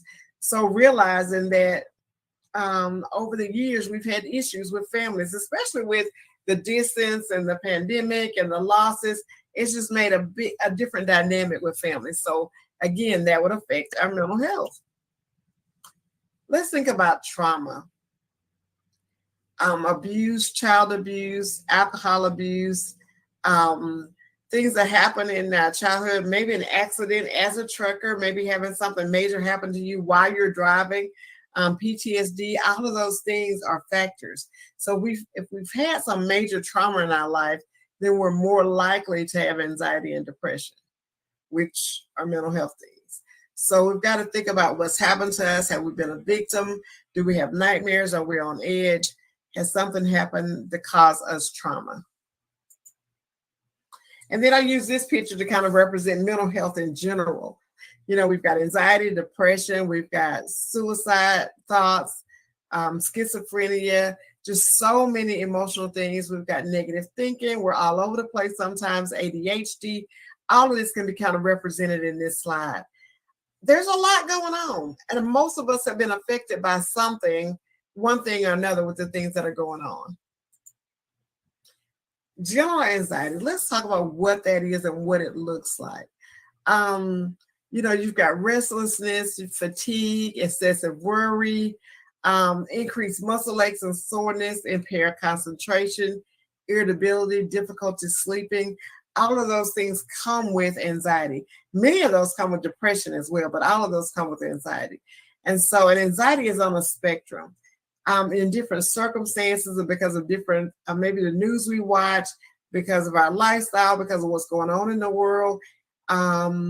Even with, I know you're a trucker, so maybe some of you are in Pennsylvania. They just caught the guy after about 2 weeks. So even things like that in the news can affect our mental health. So things like that. So that's, you know, those are anxiety provoking. I love this slide. This slide talks about comorbidity. When we think about depression, and I don't even know if I guess I'll go back to that previous slide to talk about depression a little bit. But depression looks like we have a lack of sleep. We have too much sleep or too little sleep. We either eat too much or eat too little. We don't feel like doing the things that we used to enjoy. We're stuck. We're in bed. We're just not able to get up and go to work, not able to do what we need to do. So that's what depression looks like. And depression, our next slide, is comorbid with so many conditions. And when I say comorbid, I mean it exists with. So if you have arthritis or hypertension or diabetes or asthma, cancer, stroke, you're more likely to have depression just because of your medical condition. Most people don't know that. And if you ever had depression and it came out of nowhere, this is probably why. And it shows the statistics and it shows the comorbid rate. And so like how likely it is that you will have depression if you have diabetes. So it's just very important to recognize that. And I like to talk to people about that. And since in the trucker statistics, it said you're more likely to have these things, then you're more likely to be depressed. It's just a fact. I mean, it was their stat that said you're more likely to have these disorders. And then the disorder stat says you're more likely to be depressed. So it's just important to know the information. And then with the pandemic and with all the things that's been going on in the world, we've had a lot of grief and loss. We've lost loved ones. We've lost family members, husbands, spouses, children. We've just had a lot of loss. You know, over 1.something million people died from the pandemic. That's a lot of people. That's a lot. I think it's 1.7 million, but saw something like that, a stat like that this morning. That is a lot of people. So everybody knows somebody who has been lost during this season, and it's just hard. And so with that, it's hard to, it's hard to get better. It's hard to move on. Sometimes we get stuck. So it's a very important thing to kind of recognize the effect of grief and loss on your mental health. Sometimes we're heartbroken. Things have happened in our life. Things don't go the way we planned. We have some disruption in life for some reason. It could be a breakup. It could be a divorce. It could be a job loss.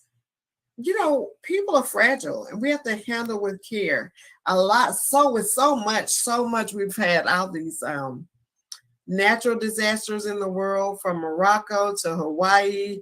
We've had floods and hurricanes, and just in the past couple of weeks, we've had all of that. And then there's political unrest sometimes. There's just a lot of stuff going on. So it makes us fragile. So we need to handle with care, but we need to make sure we take care of ourselves as well as our loved ones and the people around us. And I know I'm saying a lot of information. If you think about it and you know somebody, maybe it's not you, maybe it's somebody you know. So make sure you share this information with somebody else, because this information can save a life. So the good news is I know all of that was kind of tough and depressing and hard to hear and all of that, but I've got some hope. I've got some good news available. Hope is available. We can make our own mental health a priority. We can do things that affect our mental health. We don't have to just be depressed or have anxiety and just let it go. We can do something about it. So that's good news. And so we're going to talk about how to make your mental health a priority. What are some things you can do to specifically help you be better as a trucker, as a person? These are some things you can do. So healing isn't about erasing or forgetting the hurt. It's about reframing your experiences so they add a depth and meaning to your life. So we talked about trauma. Sometimes we've been through so much trauma, we're like, I'm never going to heal from all that trauma. But that's possible. But how do we move on? How do we move forward? Counseling and some other resources that we're going to talk about will help us add meaning to life and help us move forward. Our first line of defense is our PCP.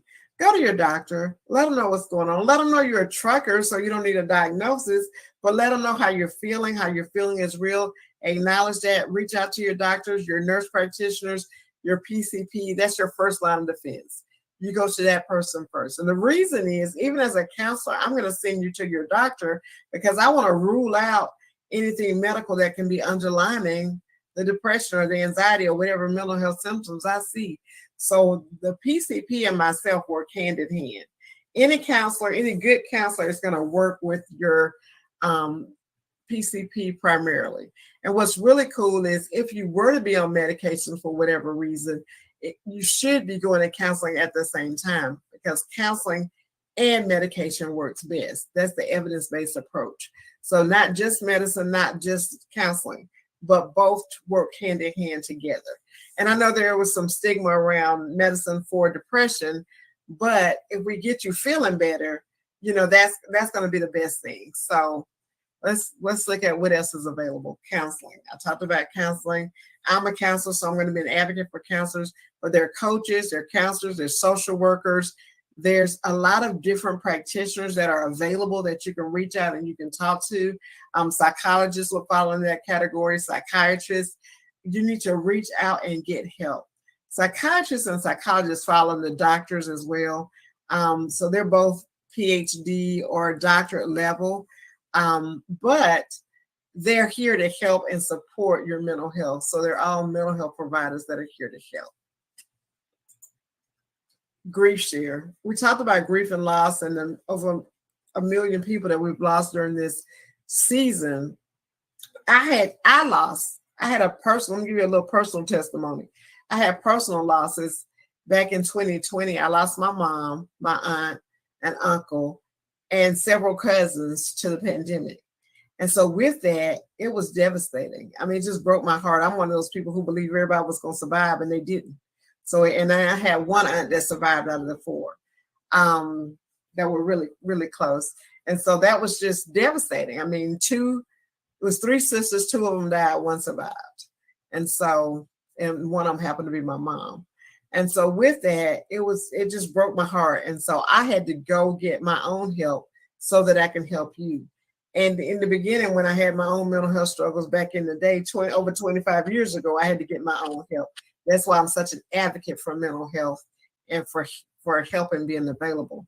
But Grief Share is a program that's available through churches. You just look up this word, Grief Share. It'll show you what programs are available in your area. They're usually available via Zoom as well. So you can either log on or you can go in person. Fantastic program. It's really amazing and really, really helpful. So I'm definitely advocating for Grief Share. And while I've got that, I don't think I have a slide for it, but Celebrate Recovery. If you have substance abuse issues, Celebrate Recovery is very similar. It's available to help with substance abuse. So, and it's also available online and through churches. So Celebrate Recovery is another resource that's available. Prayer. Let's talk about prayer, because prayer works. A lot of times people try to separate church and mental health. I believe they go hand in hand. I believe I can't do anything without Jesus. He does all of the work. So prayer is important. You know, you praying for one another, praying for each other, praying for yourself, going to God, asking for help. Whoever your God is, I call him Jesus, but whatever you call him, go to him and he can help. So prayer is definitely a good resource when it comes to mental health. God understands it. The Bible talks a lot about mental health. There's a lot of issues that are mentioned in the Bible and that are very, very clear that there would be mental health issues, but God healed them. And so just like he healed back in those times, he can heal us. So I just want to say prayer works. You can't pour from an empty cup, so take care of yourself first. If you're on an airplane and you're sitting next to your kid, the pilot's going to come on and he's going to, or the flight attendant is going to say, put on your mask first before you help somebody else. That's because if I don't have my oxygen on, how I'm going to help my baby, how I'm going to help my children, how I'm going to help anybody else. So we have to take care of ourselves first. From a biblical standpoint, it says, love your neighbor as yourself. So how am I going to love my neighbor if I'm not loving me? I've got to have something in me to give to my neighbor. I've got to have something in me to help somebody else. So that's why we have to take care of ourselves first. And that's why self-care is so important. And we take care of ourselves so that we can take care of other people, not just to take care of ourselves all day, every day, and don't do anything for anybody else. We still have to give back. We still need to help. We still got to live in the world, but taking care of our health ourselves will equip us to take care of other people. So let's look at types of self-care. We've got physical self-care, sleep, stretching, walking, exercise, yoga. I walked this morning. My husband, my daughter, and myself are walking. It is so cool to have a whole crew getting out every morning and walking the neighborhood. We have a steep hill, so we hit the hill every day, and we walk actually 2 neighborhoods, but it's pretty cool. I'm going to look and see what my stats say about how many steps I have already. And if you have a Fitbit, I would recommend that you use it and that you record your steps. So this morning, as of the time of this recording, I have 7,477 steps. That's pretty cool. But just do what you can. But using a Fitbit will help you record those steps, or using your watch or do something like that. And try to get 10,000 steps a day. That's usually what's recommended. Emotional self-care. You've got to recharge your battery. That's what that little symbol looks like. We got stress management. We got to have coping skills, compassion for one another, compassion for yourself, going to therapy, journaling. I recommend journaling highly. A lot of people won't journal because they say, well, I can't journal every day, or I get distracted, or I can't keep up with it. That's okay. I recommend PRN. Just journal as needed. When something's going on and you got an issue, then journal then. So just journal what you can, and maybe journal your emotions. What are you feeling today? I'm feeling sad. I'm feeling angry. I'm feeling upset. And then why am I feeling sad? Why am I angry? Why am I upset? Journal that. If you've got a loss, write a letter to your loved one. That's a type of journaling. There's lots of different things you can do with journaling, but it's very healing therapeutically and emotionally. Socially, set boundaries. I have the privilege to go into my Sunday school class this Sunday, this Sunday coming up, and teach, not this Sunday, next Sunday, teach about boundaries to kids. How cool is that? Well, we all have to set boundaries, and boundaries start with us. We try to set boundaries and decide what other people are going to do. We can't control anybody else. We can only control ourselves and what we're going to do. So setting boundaries means deciding what I'm going to do if somebody else does something else. So that's the thing about boundaries. You need a good support system, recognizing your support system, recognizing your circle, who's in your circle. Try to make that circle positive as much as you can. And I will put this caveat. I know we all want positive circles and we all want to be around happy, healthy, whole people, but then nobody's out there helping the depressed or the sad or the person who's anxious. So we have to be open to helping people who are not okay so that they can get okay. If we cut all the people off that are not okay, guess what? They're out there struggling by themselves. So we do have to take care of ourselves so that we can help take care of our friends who may be struggling. Careful. I love social media. I am a fan, but there are some negative things about social media and positive things. So you have to balance it. But if social media is overwhelming to you, then cut it off. You don't have to have it. It's not something you have to do. So you can do without it if you have to. But if you can use it and you can use it in a positive way, then it's okay. But if it's taking all of your time and you can't write your book or do whatever it is you want to do, then you might have to cut it out for that reason. Communication. I love to teach about communication. I love to help people have healthy conversations. I like to help people slow down and listen and hear people's hearts. It's just so important. Friends and relationships, having those social friends, having relationships is critical. We really all need that. We all need a great circle. So, nurture your friendships. Spiritual. Take time alone. My quiet time is my favorite thing. Just going quiet. Sometimes I walk with no headphones. All the time I walk with no headphones on because I have my family with me. But if I'm walking by myself, it's just me and God. We have a conversation. I love to listen to things. I like books. I like listening to things. But I really have to take the time and just have that quiet time between me and God.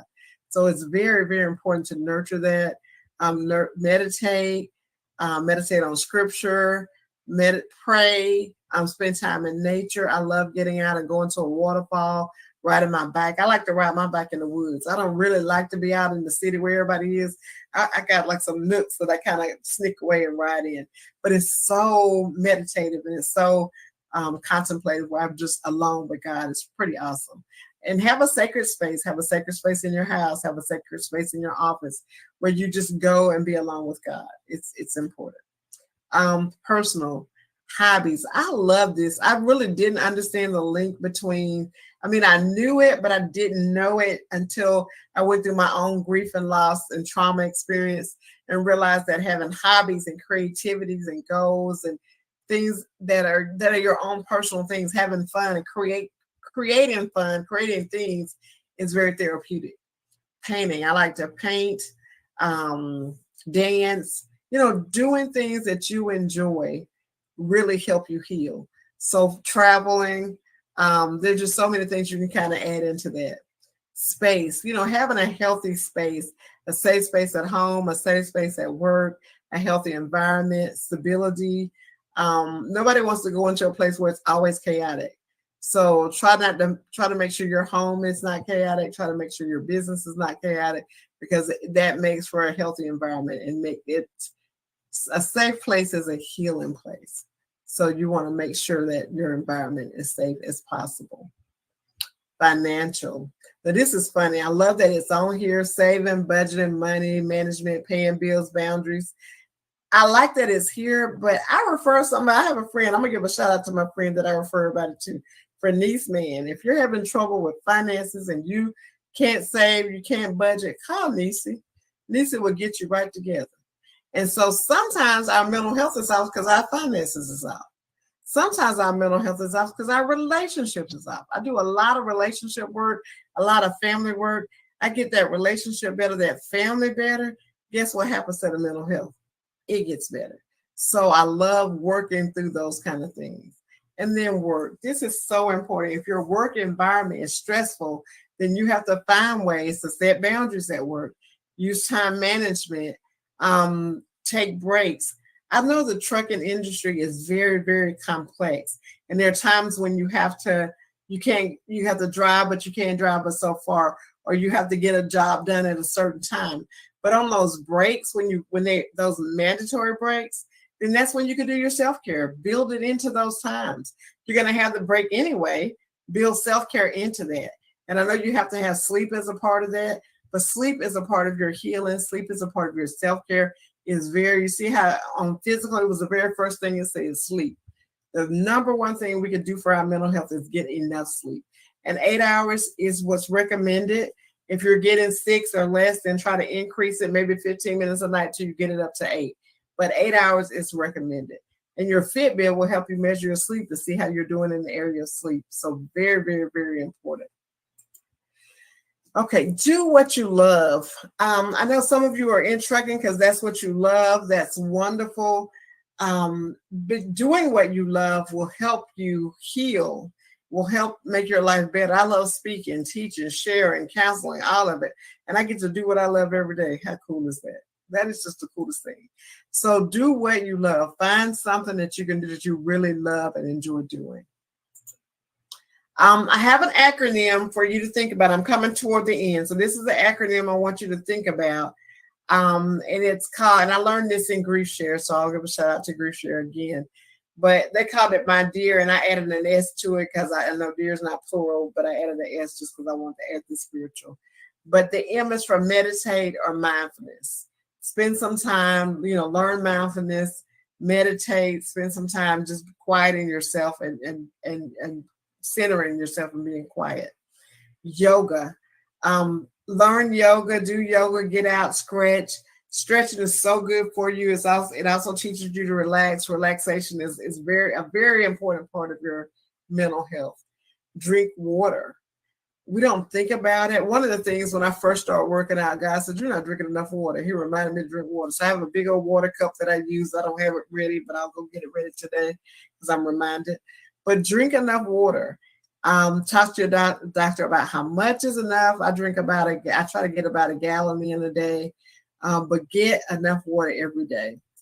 Eat right. Eat healthy. I like to eat to feed my brain. So I like to eat salmon, avocado, nuts, beans, legumes. I'm vegetarian, except for, pescatarian because I eat salmon and fish. But I try to eat healthy because the more healthy I eat, I know that I'm feeding my brain, and it helps to balance my mental health. It helps to make my mood flatline, and it's so important.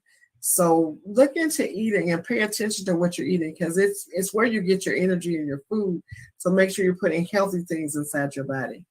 The next E is exercise, move.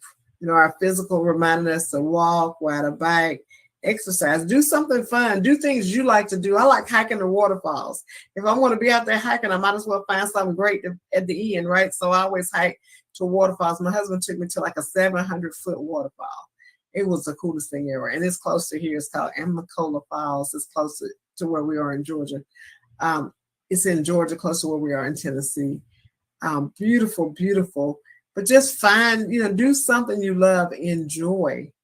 The R is for rest. I mentioned sleep, get enough sleep, take a nap if you have to, but rest is a part of your healing. It's where your cells grow, where your brain regenerates.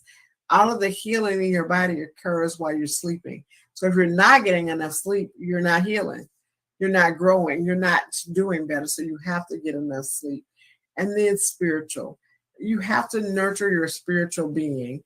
Nurture who you are, nurture your insides, spend time with God, slow down, read your Bible, study, pray, meditate, take care of your spiritual self. Because if you don't, you're not going to have a relationship with God. If you don't spend time with that relationship, you're not going to have a healthy relationship. I want to put this number in here. This number is your friend. If you got a pen today, write this down, 988. It's a suicide and crisis lifeline. This may be for you, but it may be for a friend. It may be for a trucker friend. It may be for some family member. 988 is a number that you could text, call, or chat. So one number, you could do all three. It's easy to remember. There used to be an 800 number. I still don't remember the 800 number, but I remember 988. So 988, if you've got a friend in crisis, that's the number you want to call. If you're in crisis, that's the number you want to call. If you know a trucker in crisis and they're telling you about all their issues, that's the number we want to call because 988 is there to support us. So you definitely want to learn that number. Again, text, call, or chat, and it's 24/7. It's nationwide as well. So it's a great support. It's a good place to go if you're in crisis. You can call with any mental health information, and they'll redirect you to where you need to go. So let's talk about it's okay to be yourself. Sometimes we have trouble with mental health because we're in spaces that are not safe where we can be ourselves. And so I've kind of committed to myself that wherever I go, whether it's online doing a webinar or whether it's church or wherever I go, I'm going to be me. I'm going to be my best self. And you know what? I feel so much better when I do that. It's okay to have slow days or sad days. It's okay to make mistakes. We all make mistakes. I make them. Everybody makes them. And we can learn from our mistakes and grow from our mistakes, but mistakes are very, very normal. It's okay to not be okay. There are days when I'm not okay. As a therapist, there are days when I'm not okay. Sometimes I'm in the bed. Sometimes I'm dragging. Sometimes I'm stuck. Sometimes I struggle. That's a real thing. And it's okay to struggle. It's okay to ask for help. A lot of times when we're the helper and we're the person who's always helping and giving and doing, we don't want to ask for help. Well, why not? I talked about prayer. Prayer is going to God and asking him for help or thanking him for whatever he's done. But it's okay to ask for help. And it's okay to ask people for help, not just God. You can ask God who to ask and who's a safe person to ask. But it's okay. There are people out here who want to help other people. When I talk about the providers, the counselors, the social workers, the doctors, the psychiatrists, we all have one thing in common. We want to help. We're here. It's an industry full of people who want to help you get better. So it's people, so ask for help. It's okay not to know things. I had to look up truckers' information this morning. I didn't know that depression is a disqualifying diagnosis. I did not know that until today. Stunned me to see that. So it's okay to say, I don't know. So I came on and said, I had to look up your industry to help you. And I'm happy to be able to say that because it would not have been authentic to pretend like I'm a trucker and I know everything about trucking. I don't. I have to own that. It's okay to be imperfect. I'm not perfect. You're not perfect, and that's okay. There's a book called The Gifts of Imperfections. I love that. I love the concept of just being myself and telling you about my imperfections and my flaws and the struggles that I have personally, because it lets you know that everybody can struggle. I talked about your industry not being able to be depressed. What if no counselor could be depressed, or no counselor could have anxiety or have psychosis or take medication? That would rule me out. I wouldn't be able to be your counselor. So it's a sad industry that doesn't recognize that everybody struggles at some point and that we all need help. Again, I can see why we wouldn't want you depressed on the road. That makes sense. But the fact that you have depression shouldn't be disqualifying. It should help you. There should be a place where you can go and be safe and get help. So hopefully we can help facilitate that for the trucking industries. And it's okay to feel unhappy. We're not going to be happy every day. I want to be happy every day. I'm happy today. I like being happy. But we're not going to be happy every day. That's just the reality. And so we just need to own that reality and realize that some days are going to be harder than other days. And that's okay. So this brings us to our end. And I want to open